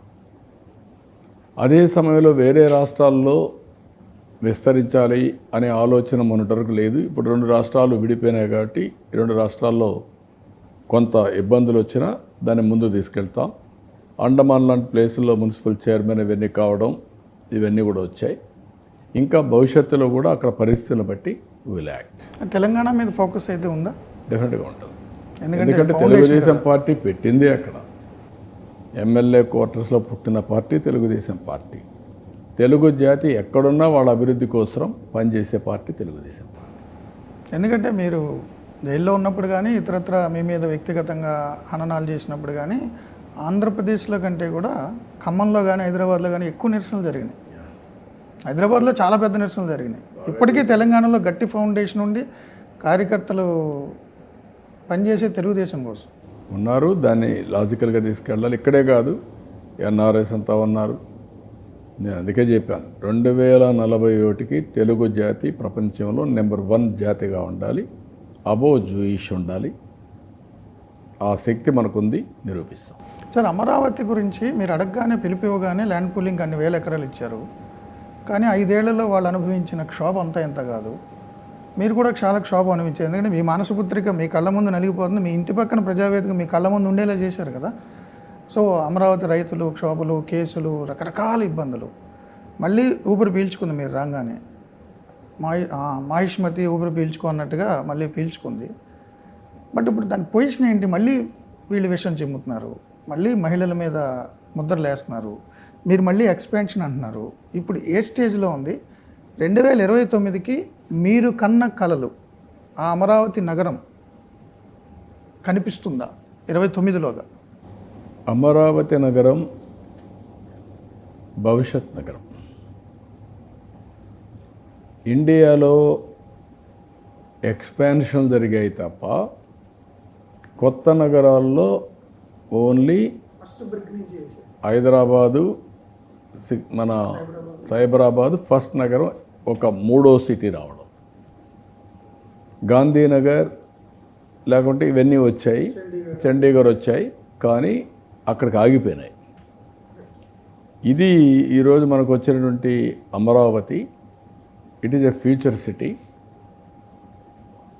I can say not only ఈ 21st సెంచరీగా కాదు, 22nd సెంచరీ ఫ్యూచరిస్టిక్ సిటీగా ఇది ఉండిపోతుంది శాశ్వతంగా. అలాంటి లేఅవుట్ కానీ ప్లానింగ్ కానీ అవన్నీ చేస్తున్నాం. అయితే ఇప్పుడు రైతులు ఇచ్చిన ల్యాండు అవన్నీ కూడా చూసుకుంటే అది ఒకటే చాలదు, మనం 1 లక్షకే పరిమితం అవుతాం అక్కడ. దీనివల్ల ఓవరాల్ ఎకోసిస్టమ్ రాదు. ఇప్పుడు హైదరాబాద్ డెవలప్ అయింది, సైబరాబాద్లో ప్రారంభించాం, ఎయిర్పోర్ట్ కట్టాం, జనాభాలే తీసుకొచ్చాం, ఇంకో పక్కన ఉప్పల్ స్టేడియం కట్టాం, ఇంకో పక్క రామోజీ ఫిల్మ్ సిటీ వచ్చింది. 4 పక్కల వచ్చిన తర్వాత అవుటర్ రింగ్ రోడ్ కనెక్ట్ చేశాం, ఇన్ఫ్రాస్ట్రక్చర్ పైన శ్రద్ధ పెట్టాం, బ్రిక్ బై బ్రిక్ బిల్డప్ చేశాం. 9 మున్సిపాలిటీస్ ఉంటే హైదరాబాద్, సికింద్రాబాద్ 9 మున్సిపాలిటీ కలిపి మహానగరం తయారైంది. దానికి కొరతలుంటే అవన్నీ ఇది చేసాం. వాటర్ లేదు, కృష్ణా వాటర్ 9 నెలలు తీసుకొచ్చాం. ఇలాంటి అనేక కార్యక్రమాలు చేశాం. ఇక్కడికి వచ్చినప్పుడు ఇక్కడ అమరావతి అనేది ఈ పక్క విజయవాడ ఉంది, ఇంకో పక్క గుంటూరు ఉంది, ఒక పక్క తెనాలి ఉంది. ఇలాంటి సిటీసే కాకుండా పెరిఫెరల్ సిటీస్ కూడా కొన్ని ఉన్నాయి. తెల్లూరుపేట, లేకుంటే మీకు ఈ పక్క వచ్చే కొద్దికి నూజివీడు, ఆ పక్క వచ్చే కొద్దికి మన అమరావతి, ఇలాంటి సిటీస్ కూడా కొన్ని ఉన్నాయి. ఇవన్నీ కూడా కలిసి డెవలప్ కావాల్సిన అవసరం ఉంది. ఇది ఎవర్ ఎక్స్పాండింగ్. ఒక దగ్గర ఆగిపోతే అక్కడే ఆగిపోవడం కాకుండా అక్కడి నుంచి ఇన్సిగ్నిఫికెంట్గా తయారవుతుంది. మీ విజన్ మీద నమ్మకం ఉంది, రైతుల ఎక్స్పాన్షన్ కూడా ఒప్పుకుంటున్నారు. అందుకని అది తయారు చేసి ఒక భయం ఉంది వెనక, అంటే అనుభవించిన భయం. నేనేమంటానంటే రోడ్డు మీద పోతే యాక్సిడెంట్ అవుతుందని ప్రయాణం చేయకుండా ఉండలేము. ప్రికాషన్ తీసుకుంటాం, జాగ్రత్తగా ఉంటాం, స్కీమ్ బి కూడా పెట్టుకుంటాం. అందుకే దీన్ని పర్మనెంట్గా పెట్టడం కోసం అమరావతిని కేంద్రంలో కూడా మనం మార్పులు చేపిస్తాం. చట్టంలోనే మార్పులు తేవాలి, అది కూడా వస్తుంది. అన్ని ప్రికాషన్స్ తీసుకొని నేను మొన్న కూడా చెప్పాను, హైదరాబాద్, అమరావతి 1 and 2గా ఉంటాయి భారతదేశంలో. ఫ్యూచర్ సిటీస్లో ఈ 2 ఉంటాయి. సార్, మీరు అమరావతిని ఇటు జగ్గైపేట, అటు ఏలూరు వరకు, ఇటు ఒంగోలు, నెల్లూరు వరకు ఎక్స్పాండ్ చేయడం, వైజాగ్ 8 జిల్లాలు ఫైనాన్షియల్ దానిగా, Tirupati based, try city based ఒక స్టేట్గా తయారు చేసే మీ విజన్ దృక్పథం కనిపిస్తుంది. అది స్మూత్గా ట్రాక్ అయ్యి కన్సిస్టెన్సీ, కంటిన్యూటీ ఉండేలాంటి ప్లాన్ ఏంటంటారు? ఇప్పుడు 2-3 ఉన్నాయి మీరు గుర్తుపెట్టుకోవాల్సింది. విశాఖపట్నం హబ్గా పెట్టుకొని 8 జిల్లాలు కలిసి ఒక next Mumbai or equal to Mumbai ఒక నగరంగా తయారు చేయడం.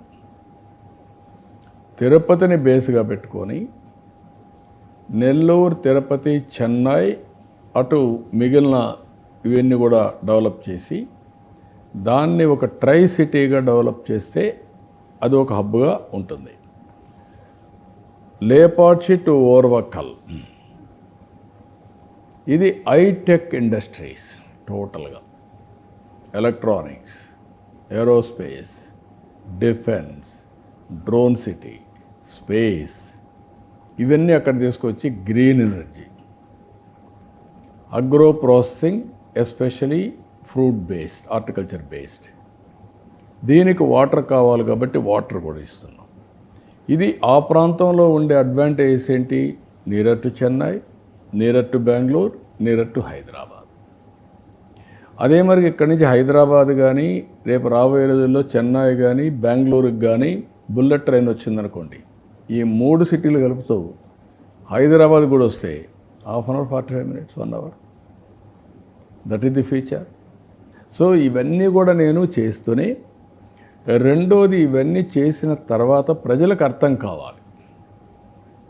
వైకుంఠపాళి గేమ్ మనకొద్దు, మళ్ళా ఎక్కడం పడడం పడితే ఇంకా మనం తట్టుకోలేము. సేఫ్గా ఉండాలంటే ఒక పాజిటివ్ థింకింగ్ అసెస్ చేసి మీరు కోఆపరేట్ చేయడం మొదలు పెడితే నేను చేసే ప్రయత్నానికి, నేను చేసే ఈ యజ్ఞంలో రాక్షసులు వస్తే వాళ్ళ మీద యుద్ధం చేస్తున్నాయి, నేను దీన్ని లాజికల్గా తీసుకుపోయి ఒక సుస్థిరమైన ప్రాంతంగా తయారు చేస్తాను. నా కోరిక ఒకటే, దేశంలో 2047కి నెంబర్ 1 స్టేట్గా ఉండాలి. రెండోది, తెలుగు జాతి ప్రపంచంలో నెంబర్ 1గా ఉండాలి. ఈ రెండే నాకు కావాల్సింది. దానికి ఎలాంటి ఫౌండేషన్ వేయాలో నేను వేస్తాను. వేయడమే కాకుండా దీనికి కావాల్సిన వనరులన్నీ సమీకరించి సంపద సృష్టించి ఆటో పైలట్లో పెడతాం. పొలిటికల్ ఇంజనీరింగ్ ఏం చేస్తారు? Political engineering it is a continuous process. Empowerment, కార్యకర్తలను ఎంపవర్ చేయడం, యాక్టివేట్ అంటే చేయడం, పెద్ద పాము నోట్లో పడకుండా ఈసారి మళ్ళీ నిచ్చెన ఎక్కడం కోసం. అంటే నేనేమంటానంటే it is a continue 360-degree insulation. నేను అందుకని ప్రజలకు కూడా చెప్తున్నాను, అనునిత్యం మీ కుటుంబం బాగుండాలి, మీరు బాగుండాలి. అందుకే నేను ఏం పెట్టానంటే వ్యక్తికి కావలసినటువంటి security, individual security, family empowerment is by goal. Zero పావర్టీయే కాదు, మెరుగైన జీవన ప్రమాణాలు పెంచుకుంటూ అనునిత్యం ముందుకు తీసుకుపోవడం, ఆర్థిక అసమానతలు తగ్గించడం. 2047కి 54 లక్షల రూపాయలు తలసరి ఆదాయం, ఇప్పుడు 2,66,000. ఇది తీసుకుపోయినప్పుడు కొంతమందికి 5 కోట్లు ఇచ్చి ఒక ఆయనకి 5,000 వస్తే కరెక్ట్గా, 5 లక్షలు వస్తే కరెక్ట్ కాదు. దాన్ని బ్రిడ్జ్ చేయాలి. అదే P4. ఈ యొక్క మహాయజ్ఞం ఇది. ఈ యజ్ఞం చేసేటప్పుడు అందరిని నేను కోరేది ఏంటంటే మీరు ఫాలో అయ్యి ట్రాప్లో పడకుండా మళ్ళా వైకుంఠపాలిని గుర్తుపెట్టుకుంటూనే ఎప్పటికప్పుడు సహకరించండి. ఎవ్రీ ఇయర్ నేనేం చేస్తున్నానని చెప్తాను. 5 ఏళ్ళకి ఏం జరుగుతుందో చూడండి, మళ్ళా 5 ఏళ్ళు చూడండి. దీన్ని ఒక స్ట్రాంగ్ ఫౌండేషన్ వేసి శాశ్వతంగా ముందు తీసుకుంటాం. అంటే మీ విజన్ని ట్రాన్స్లేట్ చేయడానికి సెకండ్ లెవెల్ లీడర్షిప్, నేను ఒక ఎగ్జాంపుల్ చెప్తాను. మీరు అమరావతి, సో 2 ఏళ్ళు 1 ఇయర్ ఉద్యోగులు ఇక్కడికి రావడము, మీరు బస్సులో ఉండి పనిచేయడము, కాబట్టి 2-3 ఏళ్ళలోనే అమరావతి నగరాన్ని ఇచ్చేయడము, డిజైన్ చేయడము, రమ్మండము, వాళ్ళేమో ప్రపంచ బ్యాంక్కి వెళ్ళడం, లేదంటే గ్రీన్ ట్రిబ్యునల్ వెళ్ళడం, హైకోర్టుకి వెళ్ళడం, కేసులు వేయడం, రానివ్వకపోవడం. అయినా మీరు తీసుకొచ్చి ఉద్యోగులకి అప్పుడున్న పరిస్థితుల్లో 42 ఇస్తే 42 ఇచ్చి, 2 రోజులు సెలవులు ఇచ్చి, వారానికి 5 రోజులు పనిచేసి తీసుకొచ్చి రకరకాల ఇబ్బందులు పాలు చేసి, భవనాలు శాశ్వతమైనప్పటికీ తాత్కాలికంగా అక్కడ సచివాలయం ఉంటుంది, అసెంబ్లీ ఉంటుందన్నారు. అసలు ఐకానిక్ బిల్డింగ్లు వచ్చిన తర్వాత ఆ భవనాల్లో వేరే ఆఫీసులు ఇచ్చే ఏర్పాటు మీది. కానీ తాత్కాలిక భవనాలు అనే పదాన్ని పట్టుకొని తాత్కాలిక భవనాలకి 100 కోట్లు ఎందుకు తగలేశాడు అని ఈరోజు కూడా అనేలా చేశారు. అది తాత్కాలిక భవనం కాదు, శాశ్వత భవనం. కానీ అక్కడ తాత్కాలిక కార్యాలయం ఉంటుంది. ఆ వర్డ్ ట్విస్ట్ చేసి ఒక ముద్ర వేసి దాన్ని భ్రమరావతి అనేశారు. ఇప్పుడు మీరు పోలవరం బనకచర్ల విజన్ అర్థమైంది నాకు. పోలవరం బనకచర్ల అనే పంపిస్తున్నారు తప్ప మీ కింద వాళ్ళు.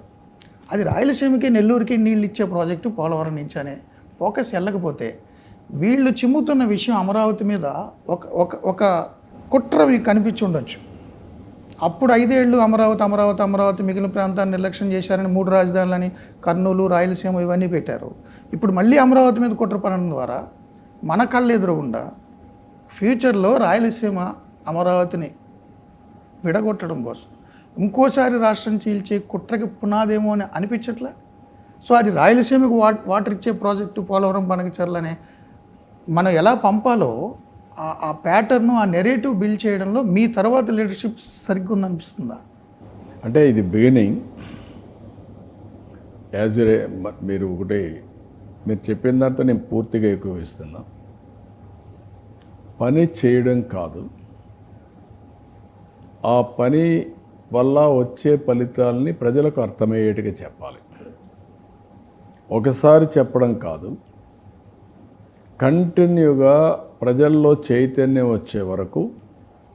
ఎందుకంటే ప్రతి ఒక్కరూ వాళ్ళకుండే బ్యాక్గ్రౌండ్, కొంతమంది వార్తలే చదవకపోవచ్చు, కొంతమంది పేపర్లే చూడకపోవచ్చు, కొంతమంది ఒకసారి చెప్తే ఇది నాకేం సంబంధం అనే ఆలోచన రావచ్చు. ఇలాంటివి వచ్చినప్పుడు పదే పదే మనం అసోసియేట్ కావడమే కాకుండా వాళ్ళల్లో ఒక చైతన్యం వచ్చే వరకు, చైతన్యం వచ్చినా అర్థమయ్యేడుగా, లాభం కూడా తెలిసేడుగా చెప్తానే ఉండాలి. ఎప్పుడో జరుగుతుంది లాభం 5 ఏళ్ళు 6 ఏళ్ళలో. ఈ సంవత్సరం మీరు చూస్తే పోయిన సంవత్సరం మేము అన్ని జాగ్రత్తలు తీసుకున్నాం. రాయలసీమ రిజర్వాయర్స్ అన్నింటిలో నీళ్లు ఉన్నాయి. ఈ సంవత్సరం అన్ని రిజర్వాయర్లో నీళ్లు పెట్టాం. సైక్లోన్ని ఇబ్బంది లేకుండా చేయడానికి ఎప్పుడు సైక్లోన్ వస్తుందో క్యాలిక్యులేట్ చేసుకొని దానికి ముందే పంటలు వేసుకోవడానికి నీళ్ళు ఇస్తున్నాం. అంటే సైక్లోన్ బారి పడకుండా చేయడం. పంటలు ముందు వచ్చేయాలి, తుఫాన్ వచ్చే టైం డిసెంబర్ నవంబర్ కంటే ముందు రావాలని, అది కూడా హిస్టారికల్గా చూసుకొని. రెండోది, ఏవైతే రాయలసీమలో నీళ్లుండి ఆ నీళ్ళన్నీ కూడా ఉపయోగించుకోవడానికి ఏమేం చేయాలో ప్రణాళికలు తయారు చేసి ఇప్పుడు అందరినివా పెద్ద ఎత్తున 3,800 కోట్ల రూపాయలు ఒకేసారి పెట్టాం ఎక్స్పాన్షన్కి, చివరి భూములకు నీళ్లు తీసుకుపోవడానికి. ఈ నీళ్ళన్నీ కూడా చెరువులకు ఇస్తాం, ఇవన్నీ కూడా చేస్తాం. అవసరమైతే ఇంకొక స్కీమ్ కూడా ఆలోచిస్తున్నాం. కొద్దిగా పెద్ద ఇన్వెస్ట్మెంట్ పెట్టి ఆ నీళ్లు ఉపయోగించుకోవడానికి పైప్ లైన్ల ద్వారా కాలువలు తవ్వాలనుకోండి. కాలువలు తవ్వాలంటే నాకు చాలా ల్యాండ్ అక్విజిషన్ ఇవన్నీ ఉంటాయి, అవసరం లేదు. పైపులు వేసేస్తాం, పైపులు వేసి ఎక్కడ కావాలంటే అక్కడ నీళ్ళు ఇచ్చేస్తాం. దాని ద్వారా మనకేమవుతుందంటే ఎఫిషియన్సీ పెరుగుతుంది, త్వరితగతిన పనులు కూడా అయిపోతాయి. పైపులు వేసేసి ఏముంది, ఈ ప్రాజెక్టు ఈ పైపులు డిజైన్ తయారు చేయడం, ఒక కాంట్రాక్ట్ ఇచ్చడం, కంప్లీట్ చేయడం. తవ్వడాలు వంతెనలు అవన్నీ కూడా ఉండవు, ఏది అవసరం లేదు. పైప్ లైన్లో వెళ్ళిపోతాయి, వెళ్ళిపోయేసి అక్కడ వాటర్ రిలీజ్ చేస్తాం, స్కాడా పెట్టేస్తాం, ఏ పంటకు కావాలంటే ఆ పంటకి ఇస్తాం. ఆ మేనేజ్మెంట్ పర్ఫెక్ట్గా ఉంటుంది. ఇలాంటి వినూత్నమైన ఆలోచనలతో మనం ముందుకు పోతాం. కానీ మీరు చెప్పేది ఏంటంటే ఇవన్నీ ప్రజలకు అర్థం కావాలి, అర్థమయ్యేలా నెరేటివ్ మీ తర్వాత అంటే నేను ఒక్కడే స్పోక్స్ పర్సన్స్ అందరూ ఇది నిరంతరం చెప్తానే ఉండాలి, అనుసంధానం కావాలి ప్రజల్లో. మీకు గుర్తుపెట్టుకోవాలి, అభివృద్ధి ఎంత ముఖ్యమో అవుట్ రీచ్ కూడా అంతే ముఖ్యం. ఒకసారి కాదు, 100 సార్లు అవుట్ రీచ్ ఉండాలి. అనునిత్యం వాడు ఆలోచించి వీడు విష పురుగు మారిగా వాళ్ళ మైండ్లు తోస్తూ ఉంటే ఆ తొలిచేటప్పుడంతా మనం చెప్పాలి, లేకపోతే ఇవన్నీ వస్తాయి. మీరు చెప్పింది పాజిటివ్గా మీరు చేయట్లేదు, కానీ నెగిటివ్గా వాళ్ళు 40 ఏళ్ళ నుంచి చెప్తున్నారు. చంద్రబాబు నాయుడు 2 ఎకరాలు సింగపూర్ హోటల్ ఇప్పటికే చెప్తారు. ఉందా? లేదు కదా. సింగపూర్ హోటల్ అంటే నారాసుర రక్త చరిత్ర ఇప్పటికే చెప్తారు. అమరావతి భ్రమరావతి ఒక సామాజిక ఇప్పటికే చెప్తారు. అంటే మీకు ఒకటి ఉంది, వాళ్ళు చెప్పారు, నిరూపించలేదు. నా క్రెడిబిలిటీ ఎరోడ్ చేయడానికి నా మీద ముద్ర వేయాలని ప్రయత్నం చేశారు, కానీ వాళ్ళు ఏ ప్రయత్నం కూడా చేస్తూ ఉన్నారు, ఏ ప్రయత్నం కూడా నిలబడలా శాశ్వతంగా. కానీ తాత్కాలిక ప్రయోజనాలు వచ్చే అవకాశం ఉంది. ఆ తాత్కాలిక ప్రయోజనాలు కూడా రాకుండా ఉండాలంటే అనునిత్యం అవుట్ రీచ్ తప్ప, ప్రజలకు అప్పటికప్పుడు ఖండించడం తప్ప వేరే మార్గాలు లేవు. వాళ్ళు ఎడ్యుకేట్ చేయాలి, ఎఫెక్టివ్గా కౌంటర్ ఇవ్వాలంతే. సో ఇప్పుడు మీరు ఒక స్టేట్స్మెన్గా, ఒక పొలిటీషియన్గా, ఒక సీఎంగా 2047 విజన్ దృష్టిలో పెట్టుకుని అటు ఎన్డీఏ కూటమిలో మోడీ గారితో, ఇటు పవన్ కళ్యాణ్ గారితో సమన్వయం చేసుకుంటూ, కార్యకర్తలు చేసుకుంటూ, అధికారంలో ఉండి కూడా ప్రతిపక్షంలో ఉన్నప్పుడు చంద్రయ్య పాడి మోచినప్పుడు మీ కళ్ళల్లో నీళ్లు, మీ బ్రెయిన్లో ఏం పనిచేసిందో ఊహించగలం. అధికారంలో ఉన్నప్పుడు కూడా మీ కార్యకర్తలను వాళ్ళు చంపేసే పరిస్థితి వచ్చినప్పుడు ఎదుర్కొంటూ విజన్ చేస్తూ ఇంత చేస్తున్న మీకు ఆ రిలాక్సేషను లేదా ఏదైనా ఉంటుందా? ఏంటి మీ రిలాక్సేషన్ మూడు? పని చేయడమే నా రిలాక్సేషన్ అంతే. ఈరోజు ఒక పని చేస్తున్నాను, కొంచెం ఫెటిక్ కోసం ఇంకొక పని చేస్తాను. It is a continuous process. నా పొజిషన్ ఏంటంటే, ఈ పొజిషన్లో ఉన్నప్పుడు నేను కష్టపడితే ప్రజల్ని సుఖపెట్టే అవకాశం కానీ వాళ్ళకు మెరుగైన జీవన ప్రమాణాలు ఇచ్చే అవకాశం ఉంటుంది. అది ఒకటే ధ్యేయం తప్ప నాకు ఇంకొక ఆలోచన లేదు. ఈ పని చేస్తున్నాం, ఇంకా ఇబ్బందులు లేకుండా ఈ పని ఎట్ట చేయాలి. 90% బాగున్నారు, 10% ప్రాబ్లమ్స్ ఉన్నాయి. ఆ 10% ఎట్ట ఇంప్రూవ్ చేయాలి. దిస్ ఈజ్ నా ఆలోచన. అంటే 19 ఎలక్షన్ అప్పుడు మీరు లాస్ట్లో ఎలక్షన్ అయిన తర్వాత దేవాంశ్తో పరిగెడుతూ ఆడుకున్న ఫోటో ఎప్పటికీ సోషల్ మీడియాలో ఉంటుంది. మనోడితో ఒక్కరితో ఆయనకి రిలాక్సినేషన్ ఏమో అలసిపోయారు అని. సో అది ఆ కుటుంబ విలువలు, మీరు పూజలకి వెళ్ళిన దేవాంశ రావడం అవన్నీ మీకు కూడా మళ్ళీ మెయింటైన్ చేయాలి. అది మెంటరింగేనా? వీలైనంత వరకు మెయింటైన్ చేస్తున్నాం. ఒకసారి టైం కూడా దొరకదు, బట్ బాధ్యత నెరవేరుస్తూనే. ఫ్యామిలీ అనేది ఎస్పెషలీ భారతీయులకి పెద్ద గిఫ్ట్. ఇది ఒక వారసత్వం, ఒక లెగసీ. ప్రపంచంలో ఏ దేశానికి లేనటువంటి ఒక పెద్ద సంపద. ఇంటికి పోయి ఫ్యామిలీ అంతా కూర్చొని కాఫీ తాగడం, కసోపు మాట్లాడుకోవడం, రిలాక్స్ కావడం, ఛార్జ్ కావడం. రెండోది ఒక సెక్యూరిటీ కూడా. మీరు అన్నారు ఇంత మునుపు, నన్ను జైల్లో పెడితే ఇండియన్ లాస్ ప్రకారం ఎవరినలో చేశారంటే only family members, lawyer. Friends లేదు, పార్టీ లేదు. వాళ్ళు రికగ్నైజ్ చేసింది family members and lawyers. Lawyers defend చేసుకోవడానికి ఫ్యామిలీ. అలాంటి ఫ్యామిలీ సెక్యూరిటీ, మేము ఉన్నాము అనే భరోసా. హెల్త్ కావచ్చు, ఎలాంటి విపత్కరమైన పరిస్థితులు కావచ్చు, ఇంకోటి కావచ్చు, ఏదైనా వచ్చినప్పుడు, సుఖమైన దుఃఖమైన వచ్చినప్పుడు కష్ట సుఖాలన్నీ పంచుకోవడానికి ఫ్యామిలీ ఉంటుంది. కొన్ని దేశాల్లో ఇది లేదు, ఆ లోన్లీనెస్ ఉంటుంది. వాళ్ళది మెటీరియలిస్టిక్ అనుబంధం. మంది ఒక ఆవేశపూరితమైనటువంటి ఒక human relations. That is the biggest advantage for అస్.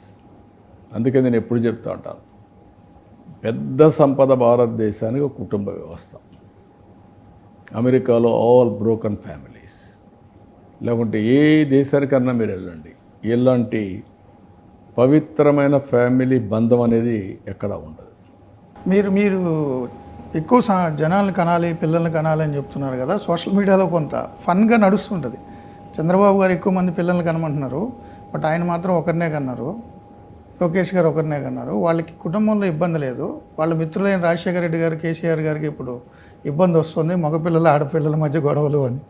కవిత గారి ఇష్యూ కానీ, షర్మిల గారి ఇష్యూ కానీ. అది యాటిట్యూడ్ ప్రాబ్లమ్స్. అన్ని ఫ్యామిలీస్ లేవు కదా. ట్రూ. ఒకరిద్దరు ఫ్యామిలీస్ కాదు కదా. ఈరోజు జపాన్ మీరు చూస్తే 9 million houses are vacant. Correct. అంటే ఇండ్లున్నాయి, మనుషులు లేరు. ఓన్లీ వృద్ధులే ఉన్నారు తప్ప పిల్లలు లేరు. నెక్స్ట్ జనరేషన్ ఆ పరిస్థితికి వచ్చేసారు. ఇది ప్రపంచం అంతా ఇప్పుడు మనల్ని ఇండియా నుంచి మనుషులు పంపించమంటారు. ఇప్పుడు నిన్న చూస్తే 146 కోట్ల జనాభా ఉండే ఏకైక దేశం భారతదేశం. ఇప్పుడు చైనా జనాభా షింకింగ్, ఇంకా ఫాస్ట్గా వెళ్ళిపోతుంది. మనం 160, 170కి వెళ్తాం, చైనా 100కి వస్తుంది. దీంట్లో 20 కోట్ల మంది ప్రపంచం మొత్తం వెళ్ళిపోతే corporate governance, public governance Indians పరిపాలిస్తారు. అలాంటి శక్తి ఉండే దేశం. అందుకే నేను పాపులేషన్ మేనేజ్మెంట్ అంటున్నాను. ఇప్పుడు దేశమంతా కూడా మంది కూడా రీప్లేస్మెంట్ లెవెల్ కంటే బిలోకి వచ్చాం. 2.1 ఫెర్టిలిటీ రేట్ ఉంటే రీప్లేస్మెంట్, ఇప్పుడు 1.9కి వచ్చాం. ఇంకా తగ్గిపోతాం. కాబట్టి this is where I'm pushing. Andhra ఇవన్నీ అయితే సౌత్ ఇండియా 1.5, 1.6కి వచ్చేసి. డీలిమిటేషన్ ఏమైనా జరిగే అవకాశం ఉందా సార్ లాస్ట్లో? ఎందుకంటే 2004లో రాజశేఖర రెడ్డి గారు గెలిచిన తర్వాత తెలుగుదేశం పార్టీ బలమైన నియోజకవర్గాన్ని చీల్చి డీలిమిటేట్ చేసి 2009లో గెలిచారు. ఇప్పుడు డీలిమిటేషన్స్ వస్తాయి, ఉమెన్ రిజర్వేషన్స్ ఉన్నాయి, తప్పకుండా తొందరలో 29లో ఉండే అవకాశం ఉంది. బిఫోర్ డెఫినెట్గా వస్తుంది. అంటే మళ్ళీ క్యాస్ట్ సెన్సెస్ ఇవన్నీ అంటున్నారు డిలే అవుతుంది. ఒకవేళ లింక్ కాకపోతే క్యాస్ట్ సెన్సెస్ నెక్స్ట్ తీసుకొస్తారు. సార్ లాస్ట్లో మీ గవర్నమెంట్ రావడానికంటే ముందు కౌంటింగ్ అయిపోయిన తర్వాత 164 సీట్లతో కూటమి వచ్చిందనగానే 5 సంవత్సరాల పాటు అరాచకాలు చేసి, అకృత్యాలు చేసి, 30 ఏళ్ళు మేమే ఉంటామని నమ్మకంతో పొలిటీషియన్స్ అండ్ అఫీషియల్స్ చెలరేగిపోయిన వాళ్ళందరూ మీరు ప్రమాణ స్వీకారం చేయడానికి అంటే ముందే పారిపోయారు. ఎక్కడెక్కడికో పోయి కలుగుల్లో దాక్కున్నారు. ఎందుకంటే మనం చేసిన తప్పులకి తీసుకొచ్చి ఏదో చేస్తారు అది ఇదని చాలామంది పారిపోయారు. కొంతమంది విదేశాలు పారిపోయారు. ఒక 6-7 నెలలు వాళ్ళు భయపడ్డారు. మీరు కక్షాదింపు చేయను అని పదే అనేసరికి వాళ్ళు ధైర్యం వచ్చి మళ్ళీ వచ్చేసారు అని ఒక ఎలిగేషన్. బట్ ఫస్ట్లో ఉన్న అసంతృప్తి లేదు. మహిళల్ని భయంకరంగా తిట్టిన దూషించిన బోరగడ్డ అనిల్లు వర రవీంద్ర రెడ్లు పోసాని కృష్ణమురళీలు వీళ్ళందరూ అందరూ శిక్ష అనుభవిస్తున్నారు. ఇప్పుడు రీసెంట్ సాక్షి కొమ్మినేని గారు వీళ్ళందరూ వరకు. బట్ అసలు బిగ్ షాట్స్ ఏమున్నాయో వాళ్ళని కూడా చంద్రబాబు గారు కక్ష సాధించును అని చెప్పడం ద్వారా వాళ్ళకి నమ్మకం ఇస్తున్నారా అని, అసలు వాళ్ళు లోపలికి వెళ్తారా? నేనేమంటానంటే చట్టం అనేది ఉంటుంది. రెండోది తప్పులు చేసిన వాళ్ళు ఎవరైనా సరే శిక్షకు అర్హులే. అదే సమయంలో మనం అందరం గుర్తుపెట్టుకోవాల్సింది, మనం చేసి అనాలోచితమైన ధోరణుల వల్ల అవతల వాళ్ళు ఎక్స్ప్లాయిట్ చేసుకునే అవకాశం రాకుండా ఏ చర్య అయినా ఉండాలి. మీరు అన్నారు, ఒక పక్క మీరు మళ్ళీ రావాలి, కంటిన్యూటీ ఉండాలి, దెన్ ఓన్లీ ఈ రాష్ట్రం బాగుపడుతుంది. ఇప్పుడు ప్రపంచంలో ఎక్కడ పోయినా నన్ను అడిగేది, మీరు రావాలి, మీ మీద నమ్మకం ఉంది, మళ్ళా రారని నమ్మకం ఎట్లిస్తారు, అవతల వాళ్ళు రారని. దానిపై నేనేమంటున్నాను, భూస్థాపితం చేశాం, మీరేం భయపడక్కర్లేదు. నేను ఎప్పుడు కూడా ప్రజల్ని కరెక్ట్గా నడిపించినంత వరకు ప్రజలు నాతో ఉంటారు. ఇంత మునుపు కూడా ప్రూవ్ చేశాం. గుజరాత్లో కూడా 5 సార్లు గెలిచారు. దాంతో సమానంగా మేము అభివృద్ధి చేస్తున్నాం అని చెప్తున్నాం. ఇది చేసినప్పుడు అక్కడ పరిస్థితులు ఇక్కడ పరిస్థితులు డిఫరెంట్. కొంతమంది రాజకీయాన్ని అడ్డం పెట్టుకొని నేరస్తులుగా మారి రాజకీయ ముసుగేసుకొని అధికార దుర్వినియోగం ప్లస్ దోపిడీ 2 చేసేసారు. అలాంటి చేసినప్పుడు ఏ విధంగా చేయాలనో సిస్టమేటిక్గా అది చట్ట ప్రకారం వెళ్లకుండా మన ఇష్ట ప్రకారం చేస్తామంటే ఏమవుతుందంటే ఇబ్బందులు వస్తాయి. అందుకే నేను ఏది చేసినా కూడా చట్ట ప్రకారం, తప్పు చేసిన వాడు తప్పించుకోకూడదు, రెండో వాడు తప్పు చేయాలంటే భయపడాలి. డెమోక్రసీలో ఎప్పుడు కూడా వేలం వెర్రి కాదు, అధికారం శాశ్వతం కాదు. రెండోది, ప్రజలు మనకిచ్చింది వాళ్లకు మెరుగైన జీవన ప్రమాణాలు ఇచ్చే విధంగా సర్వీసెస్ చేయాలని ఇచ్చారు. అట్లా కాకుండా మన ఇష్టానుసారంగా చేసి ఇష్టారాజ్యంగా మనం ముందుకు పోతే వాళ్ళు స్పేర్ చేసే పరిస్థితిలో ఉండరు. అది నేను ప్రూవ్ చేస్తున్నా. ఆ రోజు ఈరోజు నా ఆలోచన ఒకటే, ప్రజాహితమే నా ధ్యేయం. ప్రజాహితానికి ఎవరు వ్యతిరేకంగా ఉన్నా చట్ట ప్రకారం ఏం చేయాలో చేసుకుంటూ ముందుకు పోతాం. అంటే దాన్ని లీనియంట్గా తీసుకుని కక్ష సాధించారు చంద్రబాబు గారు అని. వాళ్ళు ఇప్పుడు తిరుపతి ఉంది సార్, తిరుపతి మీద భయంకరమైన విషయం. ప్రతిరోజు పత్రికలు చూడండి మీరు, అది జరిగింది ఇది జరిగింది, తిరుమలలో ఇది జరిగింది అంటారు. ఇప్పుడు అమరావతి మీద, సింహాచలంలో ఏదో జరిగితే అది. దానికి దీనికి డిఫరెన్స్ ఉంది. నేను కక్ష సాధిస్తానని చెప్పడం లేదు, తప్పు చేసిన వాడిని ఉపేక్షిస్తానని చెప్పడం లేదు. బీ క్లియర్, తాట తీస్తానని చెప్తున్నా. తప్పు చేసిన వాడు ఎక్కడ దాంకున్నా వాడిని వదిలిపెట్టను, ఎవరైనా సరే. అది CBN is that is a brand. 95లో ఏదైతే సిబిఎన్ చేశాడో అదే ఇప్పుడు కూడా చేయబోతున్నాడు. Don't wag your tail. ఆ రోజు ఈ రాష్ట్రంలో ఎవరైనా తప్పు చేస్తే రాష్ట్ర బహిష్కరణ చేశాను. దానికంటే కఠినమైన శిక్ష ఉండదు. ప్రత్యేకమైన చట్టాలు కూడా తీసుకొచ్చాను, ఇప్పుడు కూడా అది ఉంటుంది. కాబట్టి దానికి దీనికి సంబంధం లేదు. కక్ష సాధింపు అంటే చీటికి మాటికి కేసులు పెట్టి లేనిపోయినట్టుని పెట్టి నేను వెనకబడడం, ఐ వోంట్ డూ ఇట్. మీరు చెప్పినా కూడా నేను చేయను.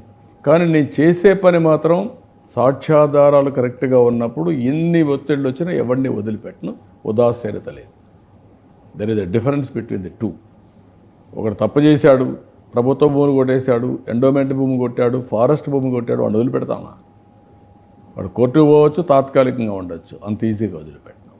వాళ్ళే కాదు, లిక్కర్లో చేశారు, లేకుంటే శాండ్లో చేశారు, లేకుంటే ఇంకా అనేక స్కాములు చేశారు.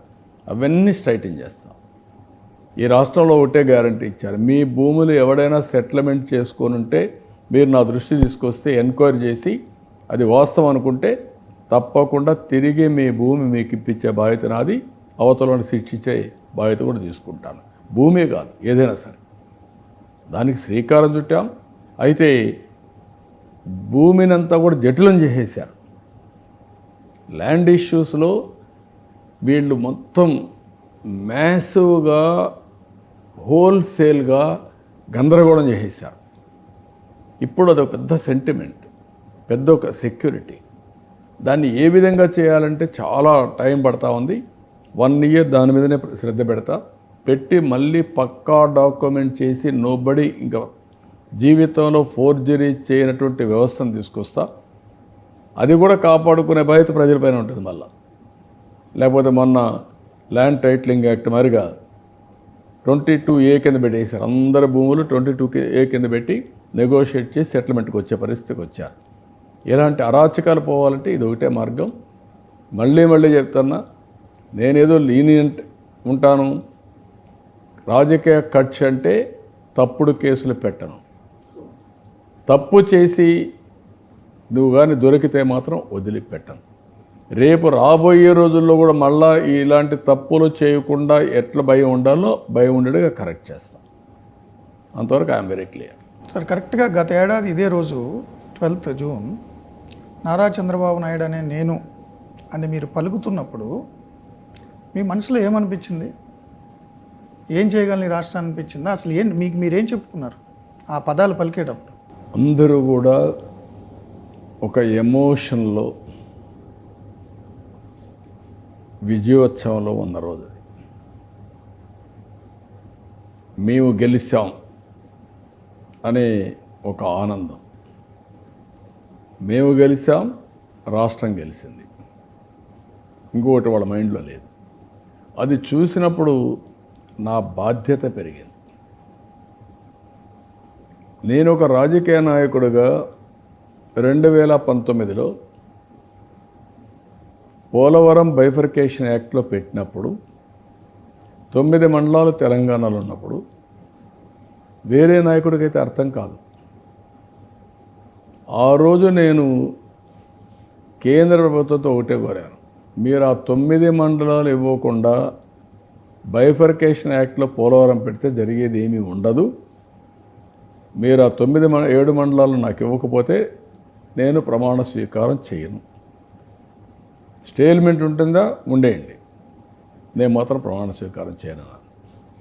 ఫస్ట్ టైం చరిత్రలో కేంద్ర మంత్రివర్గం ప్రమాణ స్వీకారం చేసి పార్లమెంట్ సమావేశాలు పెట్టి బిజినెస్ స్టార్ట్ చేస్తారు. కానీ మధ్యలో ఒక ఆర్డినెన్స్ తీసుకొచ్చి ఆర్డినెన్స్ని ప్రెసిడెంట్ దగ్గరికి పంపించి ఆ 7 మండలాలు ఆంధ్రాకి ఇచ్చి ఆర్డినెన్స్ తర్వాత చట్టం చేశారు.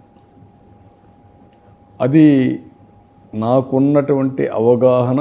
ఆ టైంలో చేయకపోతే పోలవరం ఓన్లీ కలే. ఇలాంటిది సక్సెస్ అయ్యిందంటే సింగిల్ మైండెడ్. అదే మాదిరిగా 2024లో ఉండే పరిస్థితులు నాకు తెలియకుండా కాదు. ప్రజల్లో ఆవేశం ఉంది, ఆనందం ఉంది, రాష్ట్రం గెలిచింది. గెలిచింది. కానీ సవాళ్ళు ఉన్నాయి, సమస్యలు ఉన్నాయి. కానీ అనునిత్యం బాధ్యతగా చేసే తప్ప అంత ఈజీ కాదని తెలుసు. కానీ ఒక ఆశ, కేంద్రం కూడా అండగా ఉంది, వాళ్ళు కూడా భాగస్వాములు. ఇద్దరం కలిసి చేసాం కాబట్టి ఒక నమ్మకం, ఒక భరోసా, నా మీద నాకు ఒక విశ్వాసం. ఈ ఏడాది కాలంలో బిగ్గెస్ట్ ఛాలెంజ్ ఏం ఫీల్ అయ్యారు? ఈరోజు ఇక్కడ నుంచుకుని ప్రౌడ్ మూమెంట్ ఏంటి? మీకు ఎటు చూసినా అంధకారమే, ఎటు చూసినా ఎవరు మాట్లాడించినా నిర్వీర్యం. మీరు అన్నట్టు కొంతమంది ఏంటి వీళ్ళు అనే పరిస్థితి అక్కడి నుంచి స్టార్ట్ చేశాను. ఈరోజు ఐఎమ్ వెరీ ప్రౌడ్. మేజర్ ఇష్యూస్ని పరిష్కారం చేసి ట్రాక్లో పెట్టి ప్రజల యాస్పిరేషన్స్ని ఫుల్ఫిల్ చేయగలుగుతామనే ఒక నమ్మకాన్ని, ఒక విశ్వాసాన్ని నెలకొల్పాం. That is the biggest achievement. అది ఫస్ట్ స్టెప్. దీంతోనే అయిపోలా. పోలవరం 2027కి పూర్తవుతుంది, జాతికి అంకితం చేస్తాం. 2027. అదే మరి అమరావతి 3 ఏళ్లలో నిన్న ప్రారంభించిన వర్క్లన్నీ పూర్తి అయిపోతాయి. 29 ఎన్నికలకు ముందు ఈ రెండు, ఏ అంటే అమరావతి, పి అంటే పోలవరం, ఏపీ చూస్తారు ప్రజలు, రెండో అవుతాయి. అదే మరి మిగిలినటన్ని ఇండస్ట్రీస్ అవన్నీ కూడా చాలా వరకు పెట్టుబడులన్నీ కూడా పూర్తి అవుతాయి. ఒక షేపుగా తీసుకొచ్చి ఎలక్షన్స్ పోయే పరిస్థితికి వస్తాం. బనకచెర్లు కూడా స్టార్ట్ చేయాలి. నీళ్ళు ఇచ్చేసి. రాయలసీమనే కాదు, రాయలసీమ మీకు ఒక్కసారి బనకచర్ల అనేవాళ్ళు చాలామంది అర్థం కావడం లేదు. ఎందుకు నేను గేమ్ చేంజర్ అన్నానంటే, సముద్రంలోకి పోయే నీళ్లు తీసుకొచ్చినప్పుడు గ్రావిటీ కాకుండా లిఫ్ట్తో ఫస్ట్ ఈ కృష్ణా డెల్టా అవుతానే Nagarjuna Sagar right main canal, Veligonda tunnel ద్వారా వచ్చే నీళ్లకు ఆల్టర్నేటివ్ ఆయకట్టు ఏదైతే ఉందో దీని ద్వారా నీళ్ళు ఇవ్వచ్చు. అక్కడి నుంచి నేరుగా బనకచర్లకి వెళితే ఏ రిజర్వాయర్ అయినా Handri-Neeva, Nagari Galeru, Telugu Ganga, down stream industries ఎక్కడి వరకు అంటే మీ సోమశిల, కందలేరు, బాలాజీసాగర్, పిచ్చాటూరు వరకు ఈ నీళ్ళు వెళ్తాయి. ఎక్సెప్ట్ కర్నూలు జిల్లాలో కొన్ని ప్రాంతాలు తప్ప రాష్ట్రం అంతటికి నీళ్లు వెళ్ళే పరిస్థితి వస్తుంది. అన్ని రిజర్వాయర్లకు వెళ్తాయి. That is a big game. కానీ చాలా ఎక్కువ ఖర్చు వచ్చే ఫలితాల కంటే అనేది విమర్శ కొంతమంది ప్రతిపక్షాలు చేసి. కరెక్ట్ కాదు. నీళ్ళు అనేటివి దాంట్లో కూడా మళ్ళీ ఆదాయం వచ్చేట్టుగా పంపుడు ఎనర్జీకి వెళ్తాం. ఇప్పుడు తెలంగాణలో కాళేశ్వరం ఉంది, అది కాస్ట్లీ ప్రాజెక్ట్. ఇది అంత లిఫ్ట్లు కాదు. ఆంధ్రప్రదేశ్ అదృష్టం ఏంటంటే ప్లెయిన్ ల్యాండ్ ఇది. రెండోది, ఇప్పటికే మనం ఇరిగేషన్ ఇన్ఫ్రాస్ట్రక్చర్ క్రియేట్ చేశాం. నాగార్జున సాగర్ కానీ, శ్రీశైలం కానీ, కిందన వచ్చినటువంటి సిస్టమ్ అంతా ఒక నెల్లూరులోని 150 టీఎంసీ నీళ్లు పెట్టుకోవడానికి అవకాశాలు కానీ ఇవన్నీ ఉన్నాయి. ఆ సిస్టమ్స్ అన్నీ ఫిలప్ చేసుకుంటూ వెళ్ళచ్చు. ఇక్కడి నుంచి వంశధారకు వెళ్తుంది. 3 పంటలు పండాయి అనుకోండి. నీతి ఆయోగ్ వాళ్ళు కన్విన్స్ అయ్యారు సార్. మనం మీరు ఢిల్లీ వెళ్ళి చెప్పారు, వాళ్ళు ఇక్కడికి వచ్చినప్పుడు చెప్పారు. వాళ్ళు చెప్పాము తెలంగాణ అభ్యంతరాలు ఏమి ఉండవా బనకచర్లకి? తెలంగాణకు అభ్యంతరం కరెక్ట్ కాదు. అది వాళ్ళు రాజకీయంగా చేయడం కరెక్ట్ కాదు. మీరు ఒక పక్కన కాళేశ్వరం కట్టి, నేనే ఆ రోజు దేవాదులు కట్టి, దుమ్మగూడెం పెట్టి, అక్కడ లిఫ్ట్ ఇరిగేషన్లు పెట్టుకొని, నేను కూడా ఇక్కడ పుష్కర, తాటిపూడి ఇవన్నీ లిఫ్ట్ ఇరిగేషన్లు పెట్టుకుంటే, పోలవరం కట్టి ఆ నీళ్లు కృష్ణాకి తీసుకొచ్చి విశాఖపట్నం తీసుకుపోతా ఉంటే, విశాఖపట్నం కూడా వెళ్తుంది కదా, దానికి ఇంకా అబ్జెక్షన్ ఎందుకు? సముద్రంలో పోయే నీళ్ళు ఇవన్నీ ఓన్లీ రాజకీయం కోసమే తెలంగాణలో. అది కరెక్ట్ కాదు. సరే, పోలవరం 7 మండలాలు తీసుకున్నట్టుగానే ఇప్పుడు అమరావతిని చట్టబద్ధం చేసేస్తారా? చేస్తాం, చేయాలి. అంటే ఏపీ రీఆర్గనైజేషన్ యాక్ట్లో అమెండ్మెంటా, లేకపోతే దాంట్లోనే చేయాలి. గెజెట్ ఇవ్వాలా? లేదు, అమెండ్మెంట్ 10 years ఉమ్మడి క్యాపిటల్ అయిపోయింది కాబట్టి హైదరాబాద్ ఉమ్మడి రాజధాని. మీన్ వైల్ శివరామకృష్ణయ్య రిపోర్ట్ ఇచ్చి క్యాపిటల్ కట్టుకోమన్నారు. ఇప్పుడు కడుతున్నాం కాబట్టి this is the capital. So CRDA విస్తరణ, కొత్తగా మీరు ఎక్స్పాన్షన్కి వెళ్తే రైతులకి ఇచ్చే భరోసా, ఈ రోజు అమరావతి పనులు ఎలా ఉన్నాయి? ఈ రోజుటికి అమరావతి పనులు మొదలైనవి, చాలా వరకు మొదలైపోయినాయి. ఇవన్నీ ముందుకెళ్ళిపోతాయి. దానికి కావాల్సిన నిధులు కూడా సెల్ఫ్ ఫైనాన్సింగ్ ప్రాజెక్ట్. మళ్ళీ చెప్తున్న, రాష్ట్రంలో ఎవ్వరికి అనుమానం అవసరం లేదు. ఒక్క పైసా కూడా గవర్నమెంట్ ఎక్స్చెక్కర్ నుంచి పెట్టాం. అందులో జనరేట్ అయ్యే డబ్బులే రాష్ట్రానికి ఉపయోగపడతాయి. ఇక్కడ అమ్మే భూములు, మిగిలిన భూములు అమ్మితే వచ్చే డబ్బులు ఇన్ఫ్రాస్ట్రక్చర్ పూర్తవుతుంది. ఇంకా కొంత ల్యాండ్ అవసరం, అదనపు డెవలప్మెంట్ రావాలి.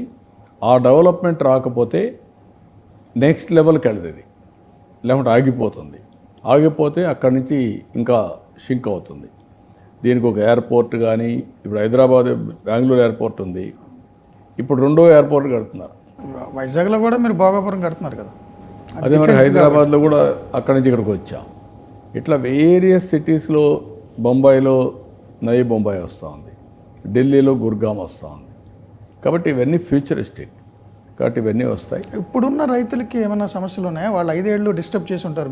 మీరు 14-19లో చేసిన దాన్ని మార్చి గ్రామకంఠం భూములని, లేకపోతే జరీ భూములని, అవన్నీ వాళ్ళు 5 ఏళ్ళు వాళ్ళు మార్చేశారు. దాన్నే కంటిన్యూ చేస్తారు. అవన్నీ పరిష్కారం చేస్తారు. వాళ్ళ డిమాండ్స్ జెన్యూన్గా, లీగల్గా ఉంటేనే పరిష్కారం చేసి ముందుకు పోతారు. సో అది చేస్తే కొత్త వాళ్ళకి అష్యూరెన్స్ ఉంటుంది. అవన్నీ చేస్తాం.